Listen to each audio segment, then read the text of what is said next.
சாந்தி 25/1/2017. இன்றைய முரளியின் தலைப்பு இனிமையான குழந்தைகளே. தேக அபிமானத்தில் வர்றதுனால தான் விகாரங்களே உருவாகுது. அதனால் உறுதிமொழி எடுத்துக்கோங்க. என்ன உறுதிமொழினா, மற்ற எல்லா தொடர்பையும் விட்டுட்டு அந்த ஒரு பாபாவுடன் மட்டுமே புத்தியின் தொடர்பு இணைப்பேன் அப்படின்ட்டு. புத்தியில் சதா ஒரு பாபா தான் இருக்கணும். ஆஞ்சநேயர் இதயத்தை கீழ்ச்சி காட்டும்போது வெறும் ராமர் மட்டுமே எப்போதும் இருக்கிற மாதிரி நம்மளுடைய ராமர் சிவபாபா மட்டும்தான் நம்மளுடைய புத்தியில் எப்போவுமே இருக்கணும் அப்படின்னு உறுதிமொழி எடுத்தீங்கன்னா கண்டிப்பாக ஆத்ம உணர்வில் தான் இருப்பீங்க.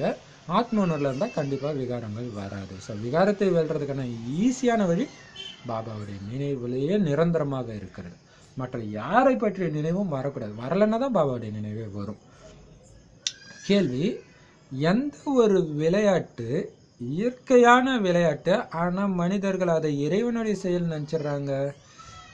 இந்த உலக அழிவின் நேரத்தில் டிராமாவில் என்ன பதிவாயிருக்குதுன்னா, சமுத்திரத்தின் ஒரு உயரமான அலையே சுனாமி மாதிரி அந்த பேர் அலையிலேயே எல்லா கண்டங்களும் தீவுகளும் அழிஞ்சு போயிடும் அப்படிங்கிறது நாடகத்தில் பதிவாயிருக்கு. அது இயற்கை. இப்போ கூட அதோடைய ஒத்திகை நடந்துட்டு தான் இருக்குது. இது இயற்கையுடைய விளையாட்டை தவிர மனிதர்கள் நினைக்கிற மாதிரி இறை செயல் கிடையாது. நான் ஒன்றும் கடலுக்கு கட்டளை கொடுக்கல, உலகத்தை அழின்னு சொல்லலை. அது தானாகவே நடக்குது. ஏன்னா இது டிராமாவில் விதிக்கப்பட்டிருக்கு அப்படின்னு சொல்ற பாடல். என் மனம் என்ற வாசலில் வந்தவர் யார்? ஓம் சாந்தி. யார் வந்தார் அப்படின்னா, யாருடைய நினைவு வந்தது? அவர் வந்து மனதில் அமர்ந்து விட்டார் அப்படின்னா சர்வவியாபி என்றாகிவிடும்.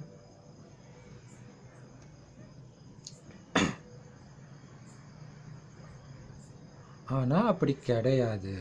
என் நினைவில் யார் வந்தார்? அக்கால மூர்த்தி, அழியாத மூர்த்தி.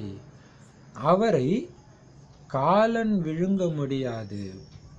சீக்கியர்களிடம் அக்கால் தக்த், அதாவது அழியாத ஆசனம் கூட உள்ளது. அவர்களிடம் அக்காலிகளும் அதாவது அழியாதவர்களும் உள்ளனர். சீக்கிய தர்மம் இல்லற மார்க்கத்தின் தர்மம் அப்படின்னு அவங்களுக்கு தெரியாது. ஒரே ஒரு ஆதி சனாதன தேவி தேவதா தர்மம் மறைந்து விட்டது. மற்றது சந்நியாச தர்மம் துறவரத்தினுடையது. வீடு வாசலை விட்டு எல்லைக்குட்பட்ட சந்நியாசம் செஞ்சு தூய்மை ஆகிறாங்க. காட்டிலோ நிச்சயமாக தூய்மையாகவே இருப்பாங்க. ஒவ்வொரு தர்மத்தின் பழக்க வழக்கங்கள் வெவ்வேறாக இருக்கும். போதனைகள் கூட வெவ்வேறாக இருக்கும். அது துறவர மார்க்கம். அவங்களை பின்பற்றுபவர்கள் கூட வீடு வாசலை விட்டுட்டு வெளியேறி காவி உடை உடுத்த வேண்டியிருக்கும்.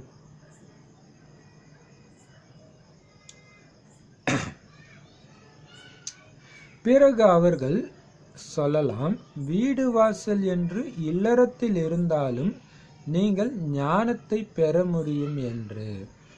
ஆனால் அவர்களுடையது ஒன்றும் ஞானம் கிடையாது. சந்நியாசிகள் அந்த மாதிரி செய்ய வைக்கவும் முடியாது. உண்மையிலே யாரு சத்கதி கொடுப்பவரோ அவரது மட்டும்தான் குரு. அவர் ஒருவர் தான்.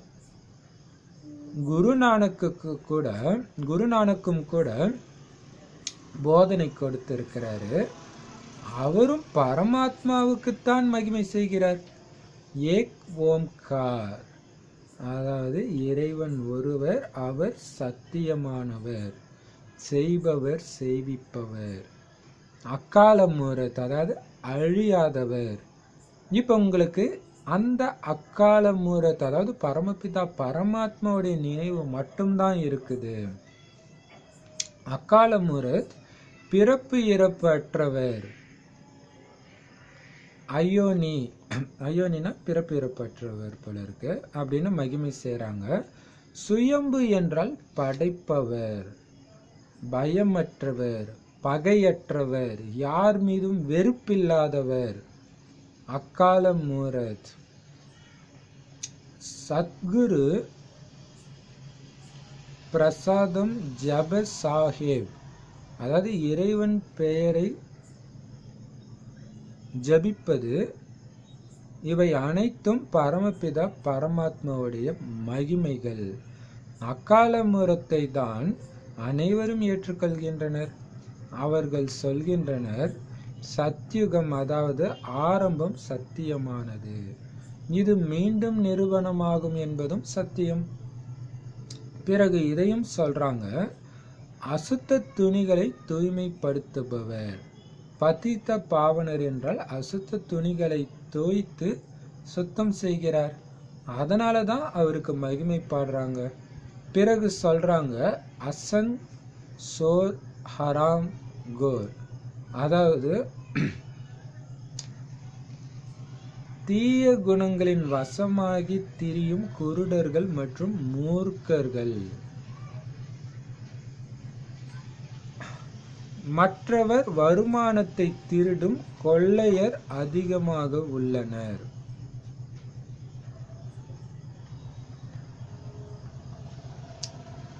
அப்படிப்பட்ட விகார உலகத்துல நிராகார் சிவபாபா அவதரித்து சண்டை, துக்கம், நோய் முதலிய அனைத்தையும் அழித்து குஷி சுகம் நிறைந்த தெய்வீக ராஜ்யத்தை ஸ்தாபனை செய்கிறார்.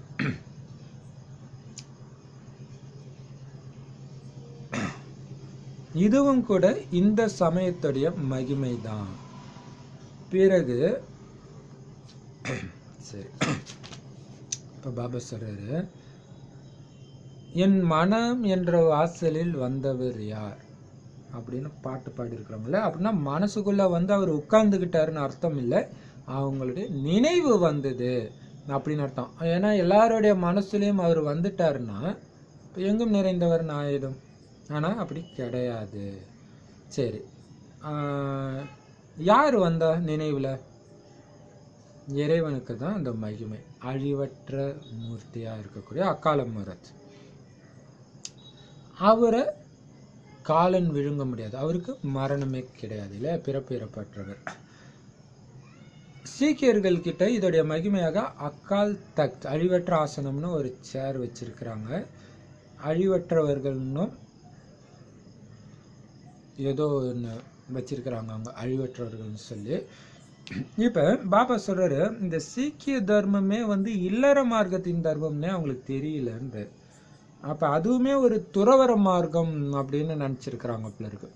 நமக்கு அந்த தர்மத்தை பத்தி சரியா தெரியல. ஸோ ஆனா அது வந்து இல்லற மார்க்கத்தின் தர்மம் அப்படின்னு அவங்களுக்கு தெரியல அப்படின்னு சொல்றாரு. ஒரே ஒரு ஆதி சனாதன தேவி தேவதா தர்மம் மட்டும்தான் இப்ப இல்லை, அது மறைஞ்சிச்சு. அதன் பிறகு வரக்கூடிய தர்மங்கள், அதாவது இந்தியாவில் அது தேவதை தர்மம் இல்லற தர்மத்தோட இது. அடுத்ததா உருவாகிறது தேவதை தர்மம் கீழான நிலை அடையும் போது இந்த பாரதத்தை தாங்கி நிறுத்துறதுக்காக உதிக்கிற தர்மம் தான் சன்னியாச தர்மம். எல்லைக்குட்பட்ட வீடு வாசலை மட்டும் விட்டுட்டு போய் தூய்மையா இருக்கிறாங்க. வீடு வாசலை விட்டு காட்டுக்கு போனா கண்டிப்பா தூய்மையா தான் இருப்பாங்க அப்படின்னு பாபா சொல்றாரு. ஸோ ஒவ்வொரு மதத்துக்கும் ஒவ்வொரு வழிமுறைகள் இருக்கும். ஆனா துறவர மார்க்கம்ன்றது ஒரு தனி தர்மம். அவங்கள ஃபாலோ பண்றவங்க கண்டிப்பா அவங்கள மாதிரியே வீடு வாசலை விட்டாதான் அவங்க துறவர மார்க்கத்தை சார்ந்தவங்க. அப்படிதான் இருக்கணும். அவங்க சிஷ்யர்கள் அதை பண்ணுவாங்க, ஆனா போற எல்லாரும் பண்ண மாட்டாங்க. ஏன்னா அது அவங்க இல்லற மார்க்கத்தவர்கள் கொடுக்கக்கூடிய உணவு, பழங்கள், காசு இதை வைத்துதான் அவங்களுடைய வருமானம் நடக்கிறதுனால அவங்க இவங்களை குருன்னு கூட சொல்லுவாங்க. இல்லற மார்க்கத்தினர் வந்து இந்த சன்னியாச மார்க்கத்தினரை குருன்னுவாங்க. இவங்க என்ன பண்ணுவாங்க, உடனே நீங்க வீடு வாசல்ல கூட இருந்து இந்த ஞானத்தை அடைய முடியும்னுவாங்க. அவங்க எழுதிய வேத சாஸ்திரத்தை படிச்சு ஞானத்தை அடையலாம் அப்படின்ற மாதிரி சொல்லுவாங்க. ஆனா பாபா சொல்றாரு, அவங்க கொடுக்கறது ஒண்ணு ஞானமே கிடையாது. ஞானத்தை கொடுக்கறது இறைவன் தான் கொடுக்க முடியும். அந்த மாதிரி அவங்களால பண்ண வைக்கவும் முடியாது. இல்லறத்துல இருந்துட்டு ஞானத்தை அடையக்கூடிய வழி இறைவன் மட்டும்தான் கொடுக்க முடியும். இறைவன் கொடுக்கறது மட்டும்தான் ஞானம். ஸோ சத்தியமான வழி, சத்தியமான ஞானத்தை கொடுக்கக்கூடியவர் அந்த ஒரே ஒருத்தர் தான். ஸோ அவர் தான் உண்மையிலே குரு. மற்றபடி குருநானக் கூட பரமாத்மாவுக்கு தான் மகிமை செய்கிறார். என்னென்ன மகிமை செய்கிறாரு பாருங்க. இறைவன் ஒருவர், அவர் உண்மையை மட்டும்தான் பேசுபவர், அதான் சத்தியமானவர், செய்பவரும் அவரே, செய்விப்பவரும் அவரே, அழிவற்றவர் அவரு அப்படின்ட்டு அவருடைய மகிமையைத்தான் பாடுறாங்க. இப்போ இது எல்லா மகிமையும் பரமபிதா பரமாத்மாவை மட்டும்தான் குறிக்கும். பிறப்பு இறப்பு அற்றவர் அப்படிங்கிறதும் அவருடைய மகிமை தான். அடுத்தது இது இல்லாமல் ஸோ எல்லாமே அந்த பரமபிதா பரமாத்மாவை நினைவுபடுத்தக்கூடிய மகிமைகளாக தான் இருக்குது. இது அப்புறம் சுயம்புன்னு அவரை சொல்கிறாங்க இல்லையா. ஸோ சுயம்புனாலே படைப்பவர், அவரை யாரும் உருவாக்கலை, அதான் சுயம்பு இல்லையா. சுயம்பா ஒரு லிங்கம் தோன்றுச்சு, முருகன் சிலை தோன்றுச்சு அப்படின்னா என்ன அர்த்தம்? அதை யாரும் உருவாக்கல, தானாகவே அங்கே இருந்துச்சுன்ற மாதிரி சொல்கிறாங்க. ஸோ சுயம்புனாலே படைப்பவர் தான். அந்த படைப்பவருடைய மற்ற மகிமைகள் என்னன்னா பயமற்றவர், அவர் யாருக்குமே பயப்பட தேவையில்லை இல்லையா, அவருக்கு உடலே கிடையாது, ஏன் பயப்பட போகிறார். அடுத்தது பகையற்றவர், யார் மீதும் பகையும் கிடையாது, அப்படி ஒரு அன்பு கடல். பாபா நேத்துவானில் கூட சொன்னார்ல, என்னை விட்டுட்டு போகிறவங்க கூட ஐயோ ஆஸ்தியை அடையட்டுமே மறுபடியுமாவது வந்து அப்படின்னு கருணை தான் படுறாரு. இருந்தாலும் அதிர்ஷ்டத்தில் இல்லைன்னா என்ன பண்ணுறதுன்னு கேட்டார். யாருனாலையும் வெறுப்பு இல்லாதவர், அவரையும் யாரும் வெறுக்கிறது கிடையாது, அவரும் யாரையும் வெறுக்கிறது கிடையாது. அதாவது அவர் இருக்காரு அப்படின்றதே நம்பாதவங்க தான் வெறுக்கிற மாதிரி பேசுகிறாங்களே தவிர அவர் இருக்காருன்றதே அவங்களுக்கு தெரியல. தெரிந்த பிறகு கண்டிப்பாக அவரை யாரும் வெறுக்க மாட்டாங்க. சத்குருவுடைய பிரசாதம் இது, அப்புறம் இறைவன் பேரை ஜபிக்கிறது, ஜப சாஹிப், இது எல்லாமே பரமாத்மாவுடைய மகிமை தான். ஸோ அவரை எல்லாருமே ஏற்றுக்கிறாங்க. ஸோ அந்த அழிவற்ற இறைவனை மட்டும்தான் எல்லாரும் ஏற்றுக்கிறாங்க.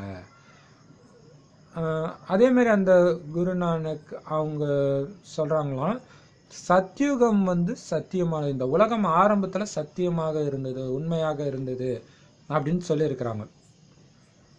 ஆனால் அது மீண்டும் நிறுவனமாகுங்கிறதும் சத்தியம்னு சொல்லியிருக்கிறாங்க. ஆனால் அவங்களுக்கு அது சத்தியுகமே மீண்டும் வரும்னு அவங்களுக்கு தெரியல. ஆரம்பத்தில் இருந்த சத்தியம் நிறுவனமாகும் அப்படின்ட்டு அவங்க எழுதி வச்சிருக்கிறாங்க போல இருக்கு. அது மட்டும் இல்லாமல் அழுக்கு துணிகளை தோய்த்து சுத்தம் செய்பவர்னு இறைவனுக்கு ஒரு மகிமையும் பாடியிருக்கிறாங்க.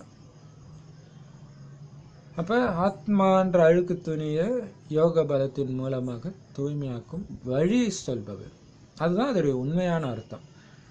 அடுத்தது அசங் சோர் ஹராங்கோர் அப்படின்ட்டு அப்படியே வருது. அதுக்கு என்ன அர்த்தம்னா, தீய குணங்களின் வசமாகி திரியக்கூடிய குருடர்களும் மூர்க்கர்களுமாக இருக்கிறாங்க. மற்றவங்க வருமானத்தை தேடும் கொள்ளையர்களாக நிறைய பேர் இருக்கிறாங்க அப்படின்னு சொல்றாங்க. ஸோ அப்படிப்பட்ட விகார உலகத்துல தான் சிவபாபா வர்றார் இல்லையா. இறைவன் வர்ற உலகம் அப்படி இருக்கு இல்லையா. தீய சங்கத்தினால எது உண்மை, எது பொய், எது நன்மை, எது தீமை எதுவுமே தெரியாம தானும் துக்கத்தை அனுபவித்து மற்றவர்களுக்கும் துக்கத்தை கொடுக்கக்கூடிய, மற்றவர்களுடைய சந்தோஷத்தையும் அமைதியும் திருடக்கூடியவர்கள் நிறைந்த இந்த விகார உலகத்துல நிராகார சிவபாபா அவதரித்து சண்டை, துக்கம், நோய் இது எல்லாத்தையும் நிரந்தரமாக அழித்து குஷி சுகம் நிறைந்த தெய்வீக ராஜ்யத்தை ஸ்தாபனை செய்கிறார். இது கூட இந்த சமயத்துடைய மகிமை தான். ஸோ இதுவும் அங்கே நம்ம ஸ்லோகமாக சொல்கிற மாதிரி சீக்கிய மதத்தில் இப்படி இருக்குதான். திருடர்கள் நிறைந்த இடத்துல இறைவன் வந்து அனைத்து நோய், சண்டை எல்லாத்தையும் அழிச்சு, நிரந்தரமாக அழிச்சு குஷி நிறைந்த தெய்வீக ராஜ்யத்தை உருவாக்குறாருன்ட்டு இந்த சங்கமயுகத்துடைய மகிமை தான் அது.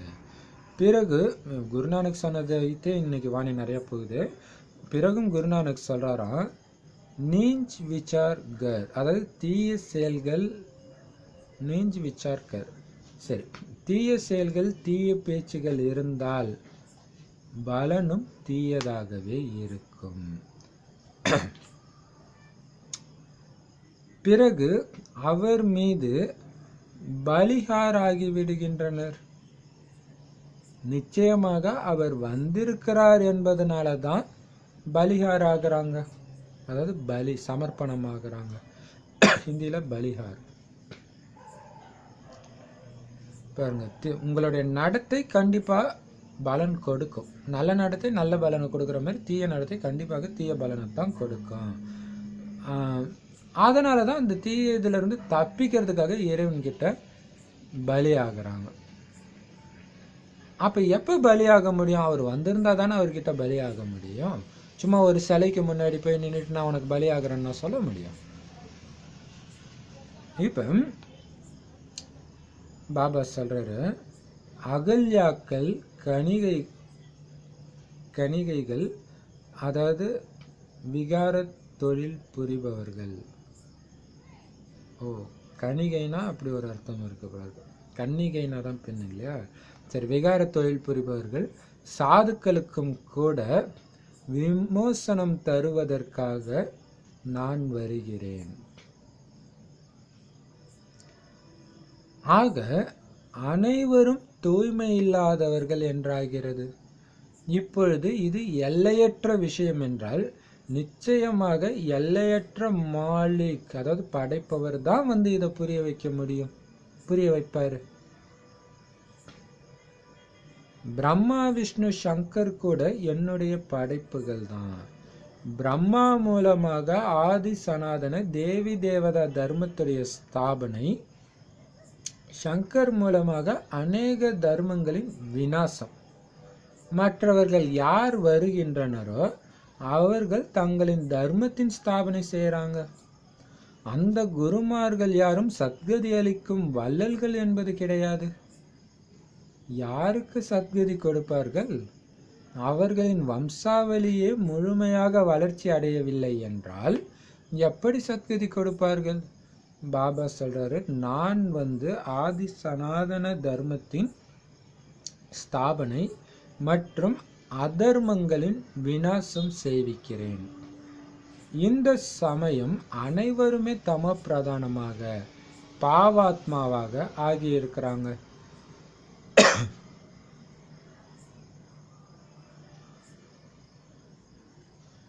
இந்த எல்லையற்ற டிராமாவின் பாட்டுதாரியாக, அதாவது நடிகர்களாக உள்ள ஆத்மாக்கள் தெரிந்திருக்க வேண்டும். என்ன தெரிஞ்சிருக்கணும்? சிருஷ்டி சக்கரம் எப்படி சுத்துதுன்னு தெரிஞ்சிருக்கணும். பாபா வந்து குழந்தைகளாகிய நம்மை திரிகால தரிசியாக ஆக்குகிறார். இதையும் நாம புரிஞ்சிருக்கிறோம். நிச்சயமா பாபா வந்து சொர்க்கத்தை உண்மையான கண்டத்தின் ஸ்தாபனை தான் செய்வாரு மற்றும் பொய்யான கண்டத்தின் விநாசம் செய்வாரு. உண்மையான கண்டத்தினை ஸ்தாபனை செய்பவர் சத்தியமானவராக இருப்பார் அல்லவா? இந்த அனைத்து விஷயங்களையும் பாபா தான் புரிய வைக்கிறாரு. அனைவருமோ தாரணை செய்ய முடியாது, ஏன்னா தேக அபிமானம் அதிகம் உள்ளது. எவ்வளவு தேகி அபிமானியாக இருக்கிறாங்களோ, தங்களை ஆத்மா அசரீரின்னு உணர்ந்து இருக்கிறாங்களோ, பாபாவை நினைவு செய்பவர்களானால் தாரணை ஆகும். தேக அபிமானிக்கு தாரணை ஆகாது. யோகத்தின் மூலம்தான் ஆத்மாவின் பாவங்கள் சாம்பலாகும். பகலிலோ தேக அபிமானம் உள்ளது. ஆகவே தேகி அபிமானி ஆவதற்கான பயிற்சி எப்போது செய்ய வேண்டும்? பாபா சொல்கிறார், தூக்கத்தை வென்றவர் ஆகுங்கள். பாபா எவ்வளவு நல்ல பாயிண்ட்டுகளை புரிய வைக்கிறார். அது போலவும் அநேக குழந்தைங்க இருக்கிறாங்க, முரளி கேட்கிறதே கிடையாது. படிப்போ முக்கியமானதாகும், எப்படியாவது முரளி படிக்க வேண்டும். ஆனால் விகாரங்களில் விழுந்து கொண்டே இருப்பதும் முரளி வேண்டும் என கேட்டுக்கொண்டிருப்பதுமாக இருக்கக்கூடாது. பவித்திரத்தாவின் கேரண்டி தராதவரை அவர்களுக்கு முரளி அனுப்பக்கூடாது. முரளி படிக்கவில்லை என்றால் அவர்களின் கதி என்னவாகும்? நல்ல நல்ல குழந்தைகளும் கூட முரளி படிப்பதில்லை. நஷா ஏறி விடுகின்றது. இல்லை என்றால் ஒரு நாள் கூட முரளியை தவறவிடக்கூடாது. தாரணை ஆவதில்லை என்றால் புரிந்து கொள்ள வேண்டும். தேக அபிமானம் உள்ளது. அவர்கள் உயர்ந்த பதவி பெற முடியாது. பாபா தெளிவாக புரிய வைக்கிறார். குழந்தைகளும் கூட புரிய வைக்க வேண்டும். பாபாவோ வெளியில் செல்ல முடியாது. பாபா குழந்தைகளுக்கு நேரில் தான் புரிய வைக்கிறார். இந்த பெரிய அம்மாவும் கூட குப்தமாக உள்ளார். சக்திகள் வெளியில் செல்ல முடியாது. மகாநாடு நடைபெறுகின்றது. அதில் ஆதி சனாதன தேவி தேவதா தர்மத்தின் பிரதிநிதிகள் யாரும் இல்லை.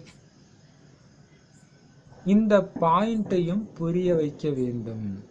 மற்ற தர்ம பிதாக்கள் யாரெல்லாம் வருகின்றனரோ அவர்கள் தர்ம ஸ்தாபனை செய்வதற்காக மட்டுமே வருகின்றனர்.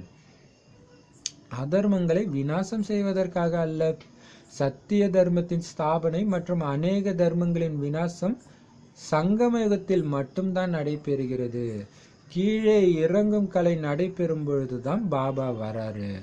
முன்னேறும் கலையோ ஒரு முறை மட்டுமே நடைபெறுகின்றது.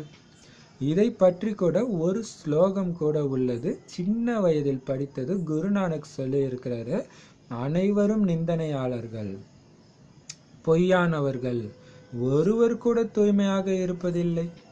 சீக்கிய தர்மத்தில் அகாலிகள் உள்ளனர். அவர்களுக்கு மேலே கருப்பான சக்கரத்தையும் காட்டுகின்றனர். இது சுய தரிசன சக்கரமாகும். இதுவும் தூய்மையின் அடையாளமாகும். கங்கணமும் கட்டுகின்றனர். இரண்டுமே தூய்மையின் அடையாளங்களாகும். ஆனால் அந்த மனிதர்கள் இதோடைய அர்த்தத்தை புரிஞ்சிக்கவே இல்லை. தூய்மையாகவும் இருக்கிறது கிடையாது. பூணூல் கூட தூய்மையின் அடையாளம்தான். தற்சமயமோ அனைத்தையும் விட்டுவிட்டனர். பிராமண குலம் உத்தமமானது. பிறகு தலையில் பெரிய குடுமையை வைக்கின்றனர். ஆனால் யாருமே தூய்மையாவதில்லை. பதித்த பாவனர் ஒரே ஒரு பரமாத்மா வந்து அனைவரையும் தூய்மையாக்குறாரு.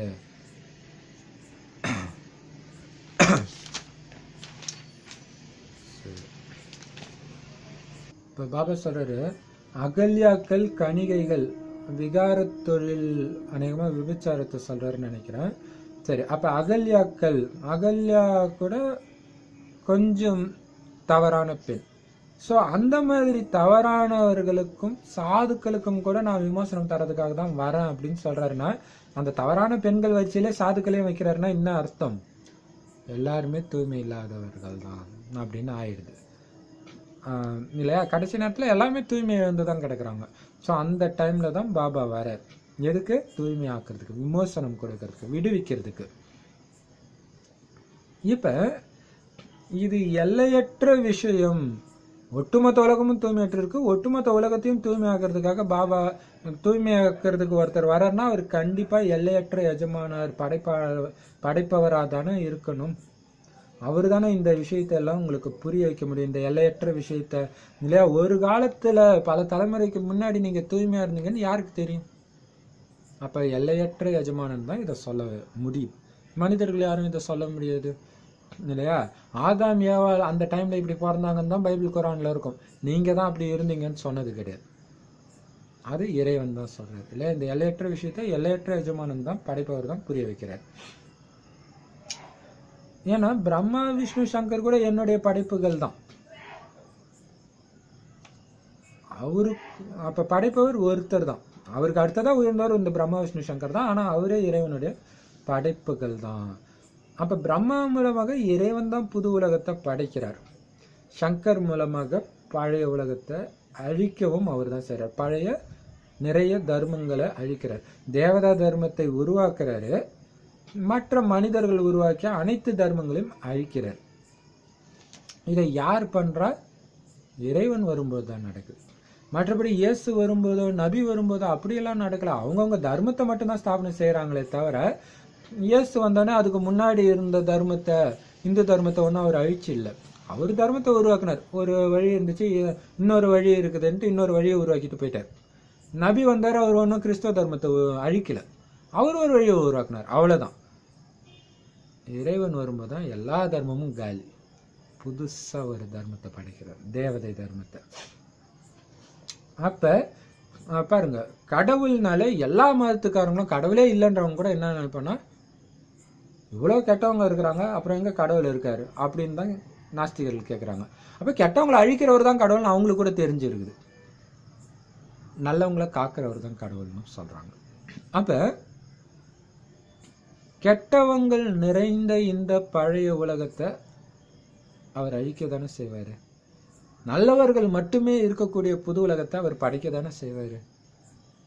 இதுதான் இறைவனுடைய தொழில். அவங்களுக்கே தெரியாம அது சொல்றாங்க. ஆனா கரெக்டா இப்ப பாபா சொல்றாரு, சத்தியமான வழியை காட்டக்கூடிய, சத்கதி கொடுக்கக்கூடிய வள்ளல் எந்த தர்ம ஸ்தாபகர்களும் கிடையாது. ஏன்னா அவங்க சொல்ற வழி எல்லாமே உங்களை துக்கத்தை நோக்கி, துர்கதியை நோக்கி அழைச்சிட்டு போகுதுன்னா அவங்க சொல்றது பேர் சத்தியமா? அவங்க கொடுக்கறது பேர் சத்கதியா? ஸோ அது இறைவன் மட்டும்தான். இன்னொன்னு கேட்குறாரு, சத்கதி அவங்களுக்கு யாருக்கு கொடுக்க முடியும்? இப்ப கிறிஸ்தவர்களுடைய பிதா, தர்ம பிதா. ஆனா அவர் போதனை சொல்லும்போது கிறிஸ்தவ ஆத்மாவே இல்லையே பூமியில, அப்ப எப்படி கொடுப்பாரு? ஏதோ 1-2 ஆத்மா தான் வந்துட்டு இருக்கும் கொஞ்சம் கொஞ்சமா. அப்ப எப்படி கொடுக்க முடியும்? சத்கதி கொடுக்க தன்னுடைய தர்மத்தினர் அனைவருக்கும் கொடுக்கணும். ஆனா அவங்க வர்றது ஆரம்பத்துல, கடைசியில வரல. கடைசியில வந்தாதான் கொடுக்க முடியும். கடைசியில வர்றவர் தான் இறைவன். அவர் தான் எல்லா தர்மத்தினருக்கும் சத்கதி கொடுக்கிறார். அதுக்காக தான் அவர் இறுதியில வருவார்னு எல்லா மதத்திலும் சொல்லப்பட்டிருக்கு. அடுத்தது இதுதான். அப்ப அந்த தர்மம்ன்றது ஆதி சனாதன தேவதா தர்மம் தான். மற்ற அனைத்து தர்மங்களும் அதர்மம்ன்றது. ஏன்னா அது துக்கத்தை கொடுக்கக்கூடிய வழி, அதர்மத்தை நோக்கி அழைச்சிட்டு போகக்கூடிய அனைத்து தர்மங்களும் அதர்மம். ஸோ அதர்மத்தை அழித்து தர்மத்தை நிலைநாட்ட நான் வருவேன் அப்படின்னு கீதையில சொன்னது இல்லையா, அது உண்மையான அர்த்தம் இதுதான். ஸோ அதர்மங்களின் விநாசத்தை செய்ய வைக்கிறார். ஏன்னா எல்லாருமே இப்ப தம பிரதானமா பாவாத்மாக்களா தான் இருக்கிறாங்க. ஸோ அப்போ கண்டிப்பாக அழிச்சு தானே ஆகணும். அடுத்தது பாபா சொல்றாரு, நீங்கள் இந்த ட்ராமாவில் நடிக்கிறீங்க, சுக துக்கம் நிறைந்த இந்த ட்ராமாவில், 5000 வருஷ ட்ராமாவில். அப்போ நடிக்கிற உங்களுக்கு இவ்வளவு நாளாக இந்த சிருஷ்டி சக்கரத்தில் உங்களுடைய நடிப்பு என்னென்னு தெரிஞ்சுக்கணும் தானே. நான் நடிக்கிறேன்றதே மறந்து நடிச்சிட்டு இருக்கிறீங்க. ஸோ கண்டிப்பாக நீங்கள் இதை புரிஞ்சுக்கணும். அப்போ தெரிஞ்சுக்கும் போது நம்ம என்ன ஆகுறோம்? திரிகாலதரிசியாக மாறும். பாபா 3 காலத்தையும் நமக்கு உணர்த்துற. தேவதையா இருந்தீங்க, விகாரத்துல விழுந்து மனிதனானீங்க, விகாரத்தை வென்று மீண்டும் தேவதை ஆகுறீங்க. ஸோ திரிகாலதரிசியாக பாபா நம்மள ஆக்குறார். இப்ப இறைவன் சத்தியமானவர் சத்தியமான கண்டத்தை தானே உருவாக்குவார். சத்தியமானவர் பொய்யான கண்டத்தின் விநாசத்தை செய்வார் தானே. அப்ப இன்னொன்னும் கேட்கிறார் பாருங்களா, சத்தியம்ன்ற வார்த்தையை இறைவனை குறிக்கிறது. அப்ப சத்தியமான கண்டத்தை சத்தியமானவர் தானே உருவாக்க முடியும். இறைவன் மட்டும்தான் சத்தியமானவர். எந்த மத ஸ்தாபகர்களோ மனிதர்களோ சத்தியமானவர்கள் கிடையாது. அப்ப சத்தியமான இறைவன் தானே அதை உருவாக்கி இருக்க முடியும். பழைய பொய்யான கண்டத்தை அழிச்சும் இருக்க முடியும்னு பாபா புரிய வைக்கிறார். இப்ப புரிய வச்சுட்டு அந்த ஞானத்தை சொல்லிட்டு அப்படியே நம்ம கிட்ட வர்றார் சுய புருஷார்த்தத்துக்கு. என்ன சொல்றாருன்னா, நான் எல்லாத்தையும் சொல்றேன், ஆனா எல்லாமே எல்லாருக்குமே புரியாது. ஏன் புரியாது, ஏன் தாரணை ஆகாது அப்படின்னா, தேக அபிமானம் இருக்குது நிறைய. தேக அபிமானி குழந்தைங்களுக்கு அது புரியாது. நீங்க நல்லா யோசிச்சு பார்த்தீங்கன்னா, ஆரம்பத்துல பாபா குழந்தை ஆனவனே நீங்க கேட்குற ஞானத்துக்கும் அதே முறையிலேயே நீங்க 1 வருடம் 2 வருடம் கழித்து படிக்கும்போது பார்த்தீங்கன்னா நிறைய பாயிண்ட்ஸ் உங்களுக்கு வெளிப்படும். நீங்க நிறைய புரிஞ்சுக்கிட்டீங்கன்னு அர்த்தம் இல்லை. ஆத்ம உணர்வு நிரம்ப நிரம்ப உங்களுக்கு அதோடைய ரகசியங்கள் வெளிப்படும். அதுக்கு தான் பாபா சொல்ற, எந்த அளவுக்கு ஆத்ம உணர்வுடையவராக மாறுறீங்களோ, எந்த அளவுக்கு உங்களை ஆத்மா, இந்த உடல் நான் கிடையாது, இதுல இருந்து விடுபட்ட, சரீரத்துல இருந்து விடுபட்டவன் அப்படின்னு புரிஞ்சுக்கிட்டு பாபாவை நினைவு செய்றீங்களோ, அந்த அளவுக்கு இந்த ஞானம் தாரணை ஆகும். மற்றவங்களுக்கு நீங்க குஷி குஷியா புரிய வைப்பீங்க. மற்றபடி தேக அபிமானம் உள்ளவர்களுக்கு தான் உடல்னு நினைத்து உடல் உணர்வுகளிலே காமம், கோபம், பற்று, பேராசை, அகங்காரத்திலே மூழ்கி இருக்கிறவங்களுக்கு இந்த ஞானம் தாரணையே ஆகாதுன்ற. ஸோ யோக பலத்தின் மூலமாக தான் ஆத்மாவுடைய பாவங்கள் எரியும். பாவன்றதே இந்த தேக அபிமானம் தான். ஸோ பாபாவை நினைவு செய்ய செய்ய அது சாம்பல் ஆகுது. அதான் பாபா சொல்றாரு, பகல நீங்க விரும்பினாலும் விரும்பாட்டினாலும் நிறைய தேகாபிமானத்தை தூண்டக்கூடிய நிகழ்வுகள் தான் நடந்துகிட்டே இருக்குது. ஒருத்தர் மாற்றி வந்து ஏதோ ஒரு விகாரத்தை தூண்டிகிட்டே இருக்கிறாங்க. அதுக்கு தான் பாபா சொல்றாரு, இரவில் கண் விழித்து ஆத்ம அபிமானி ஆவறதுக்கான பயிற்சி செய்யுங்க, தூக்கத்தை வென்றவர் ஆகுங்க அப்படின்னு தொடர்ந்து ஒரு 2-3 வாரமாவே இரவு கண் விழிங்க, உங்க உடம்பு ஒன்றும் வீணாயிடாதுன்றார். அப்போ ஏன்னா சுற்றி ஏதோ ஒன்று பேசுகிறாங்க. இப்போ படிக்கிற பசங்களுமே கூட நைட்டு கண் விழிச்சு படிப்பாங்க. ஸோ அதுக்கு தான் பாபா சொல்கிறார், இரவில் கண் விழித்து நினைவு செய்யுங்க அப்படின்னு. பாபா இரவுன்னே சொல்கிறார், அமிர்த வேலைன்னு சொல்லலை. ஆனால் அப்படி விளக்கம் கொடுத்துட்றாங்க. பாபா இரவைத்தான் சொல்கிறாரு. உண்மையிலே அமிர்த வேலையும் சொல்கிறாரு. இரவு 10 to 12 வாயு மண்டலம் சரி கிடையாதுன்னு சொல்கிறார். அதுக்காக அந்த நேரம் யோகாவே பண்ணக்கூடாதுன்னு அவர் எந்த வானிலையும் சொல்லலை. இல்லை, 12 மணி முடிஞ்ச உடனே பண்ணுங்கன்றார். அதாவது என்னென்னா கஷ்டப்பட்டு பண்ணுறதுக்கு கொஞ்சம் ஈஸியாக, ஏன்னா அந்த டைம் அதிர்வலைகள் வந்து விகார அதிர்வலைகள் இருக்கிறதுனால அது மோசமான வைப்ரேஷன் உள்ள நேரம்னு சொல்லியிருக்காரு. அவ்வளோதான். பட் ஆனால் வந்து பாபா சொல்லியிருக்காரு, நைட்டு வாட்ச்மேனுக்கெல்லாம் ரொம்ப பயங்கரமான வரப்பிரசாதம், நைட்டு ஃபுல்லாக யோகா பண்ணலான்னு இருக்கார். அவங்கள 10 to 12 பண்ணாதீங்கலாம் சொல்லலை. ஸோ அதான் பாபா சொல்கிறார், பகலில் தான் தேக உணர்வு தூண்டக்கூடியது. உங்களை அறியாமலே கோபம், காமம் எல்லாமே வருதுன்னா அப்போ ஏன்னா ஆத்மா சக்தி இல்லாதனால ஆத்மா சக்தியை வர வைங்க, நைட்டு கண் வச்சு யோகா பண்ணுங்க. இது பிரம்ம பாபா பண்ணியிருக்கார், மாமாவும் பண்ணியிருக்காங்க. அப்போ நல்ல நல்ல பாயிண்ட்ஸ் பாபா சொல்கிறார். ஆனால் ஒரு சில குழந்தைங்க பார்த்தீங்கன்னா முரளி கேட்கறதே கிடையாது. அதான் பாபா சொல்கிறார், படிப்பு முக்கியம், வெறும் யோகா மட்டும் பண்ணுறவங்களும் இருக்கிறாங்க. எல்லா சென்டர்லுமே நீங்கள் அந்த மாதிரி பார்க்கலாம் ஒருத்தரையாச்சும். அதை பாபா சொல்கிறார், முரளி ரொம்ப முக்கியம். ஆனால் எப்படியாவது நீங்கள் முரளியை படிச்சிடணும். அதுக்காக நான் விகாரத்திலையும் விழுவோம், முரளியும் படிப்பேன் அப்படி இருக்கக்கூடாதுன்றார். அந்த மாதிரி பவித்திரத்தை நான் தூய்மையாக இருப்பேன்ட்டு ஒருத்தவங்க உத்தரவாதம் கொடுக்கலன்னா அவங்களுக்கு முரளியை அனுப்பாதீங்கன்ட்டு. இந்த கேரண்டி கொடுக்குற வரைக்கும் அவங்களுக்கு முரளி அனுப்பக்கூடாது. சூப்பர் இல்லையா இது? பாபா சொல்லியிருக்கிறாரு, 7 நாள் கோர்ஸ் கேட்டாலே அவங்களுக்கு முரளி அனுப்பிடுங்கன்னு சொல்லியிருக்கிறார். ஆனால் இன்னைக்கு சொல்கிறாரு, தூய்மையாக இருப்பேன்னு கேரண்டி கொடுக்கலன்னா முரளி அனுப்பாதீங்கன்ட்டு, இல்லையா? ஸோ ரெண்டுத்தையும் பேலன்ஸ் பண்ணி பார்த்தீங்கன்னா பாபா என்ன சொல்ல வர்றாருன்னு தெரியும். ஏன்னா ரெண்டும் அப்படியே கான்ட்ராஸ்டாக இருக்கும், நேர்மாறாக இருக்கிற மாதிரி இருக்கும். அப்போ என்னென்னா, வாணியை வாங்கி படித்து கூட அவங்களால விகாரத்தையே விட முடியலன்னு சொன்னாங்கன்னா அவங்ககிட்ட முரளியை கட் பண்ணுங்கன்ற, முரளி அனுப்பாதீங்கன்ற. அப்போ அந்த முரளியோடைய ருசி கேட்டு அவங்கள விகாரத்தில் இருந்தாலும் அவங்க அப்படியே மேலே தூக்கிட்டே வரும் முரளி. அப்போ முரளி படிக்க அவங்களுக்கு வர்றது தெரியும். இருந்தாலும் மீண்டும் விகாரத்தில் விழறாங்கன்னா திடீர்னு நீங்கள் கட் பண்ணிட்டீங்கன்னா அப்போ துடிப்பாங்க முரளி இல்லாமல். அப்போ விகாரத்தின் மீது வைராக்கியம் வந்து, நான் கண்டிப்பாக விகாரத்தை விட்டுட்டேன், தூய்மையாக இருக்கிறேன், கொடுங்கன்னு கேட்பாங்க. அதுக்காக தான் பாபா சொல்கிறார். ஏன்னா முரளி படிக்கலைன்னா அவங்க கதி என்ன ஆகும்? ஒன்ஸ் அந்த முரளி ருசியை பார்த்துட்டாங்க இல்லையா? முரளி படிக்கிறவங்க எல்லாமே, அதாவது ருசிச்சு படிக்கிறது வேற, சும்மா படித்து கேட்டு போகிறது வேற. ஸோ அந்த ருசி இருந்துச்சுன்னா அது இல்லாமல் அவங்களால, ஏன்னா உலகத்தில் எதை இப்போ பார்த்தீங்கன்னா இந்த முரளி படிக்கும்போது பார்த்தீங்கன்னா இன்னும் நல்ல முரளி ஆழமாக கேட்குறவங்க பார்த்தீங்கன்னா மற்ற கிளாஸ் இருக்குல்ல, தாதிங்க தீதிங்க கிளாஸ் கூட பிடிக்காது. ஏன்னா பாபாவோட, என் அம்மாவே பார்த்தீங்கன்னா பிரம்ம பாபா எழுதின லெட்டரே ஃபஸ்ட்டு படிக்க மாட்டாங்க. பாபா எழுதினது முரளியை தான் படிப்பாங்களாம் ஃபஸ்ட்டு. படிச்சுட்டு தான் அதுக்கு அடுத்தது பிரம்ம பாபா வந்து இப்படி பண்ணுங்க அப்படின்னு சொல்கிற அந்த டைரக்ஷனே படிப்பாங்களாம். அதுதான் முரளி ருசியை ருசித்த குழந்தைங்க. அதனால் எல்லாரும் அப்படி பண்ணுறதுக்கு கிடையாது, அது தெரிஞ்ச விஷயம்தான். அதான் பாபா சொல்ல, முரளி படிக்கலைன்னா அவங்க கதி என்ன ஆகும்?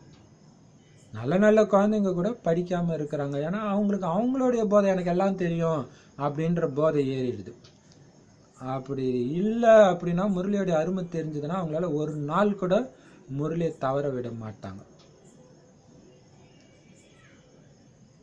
அப்போ இன்னொரு விஷயம், அந்த முரளியோடைய அருமை தெரியலன்னா முரளி இல்லாமல் இருப்பாங்க அவங்க.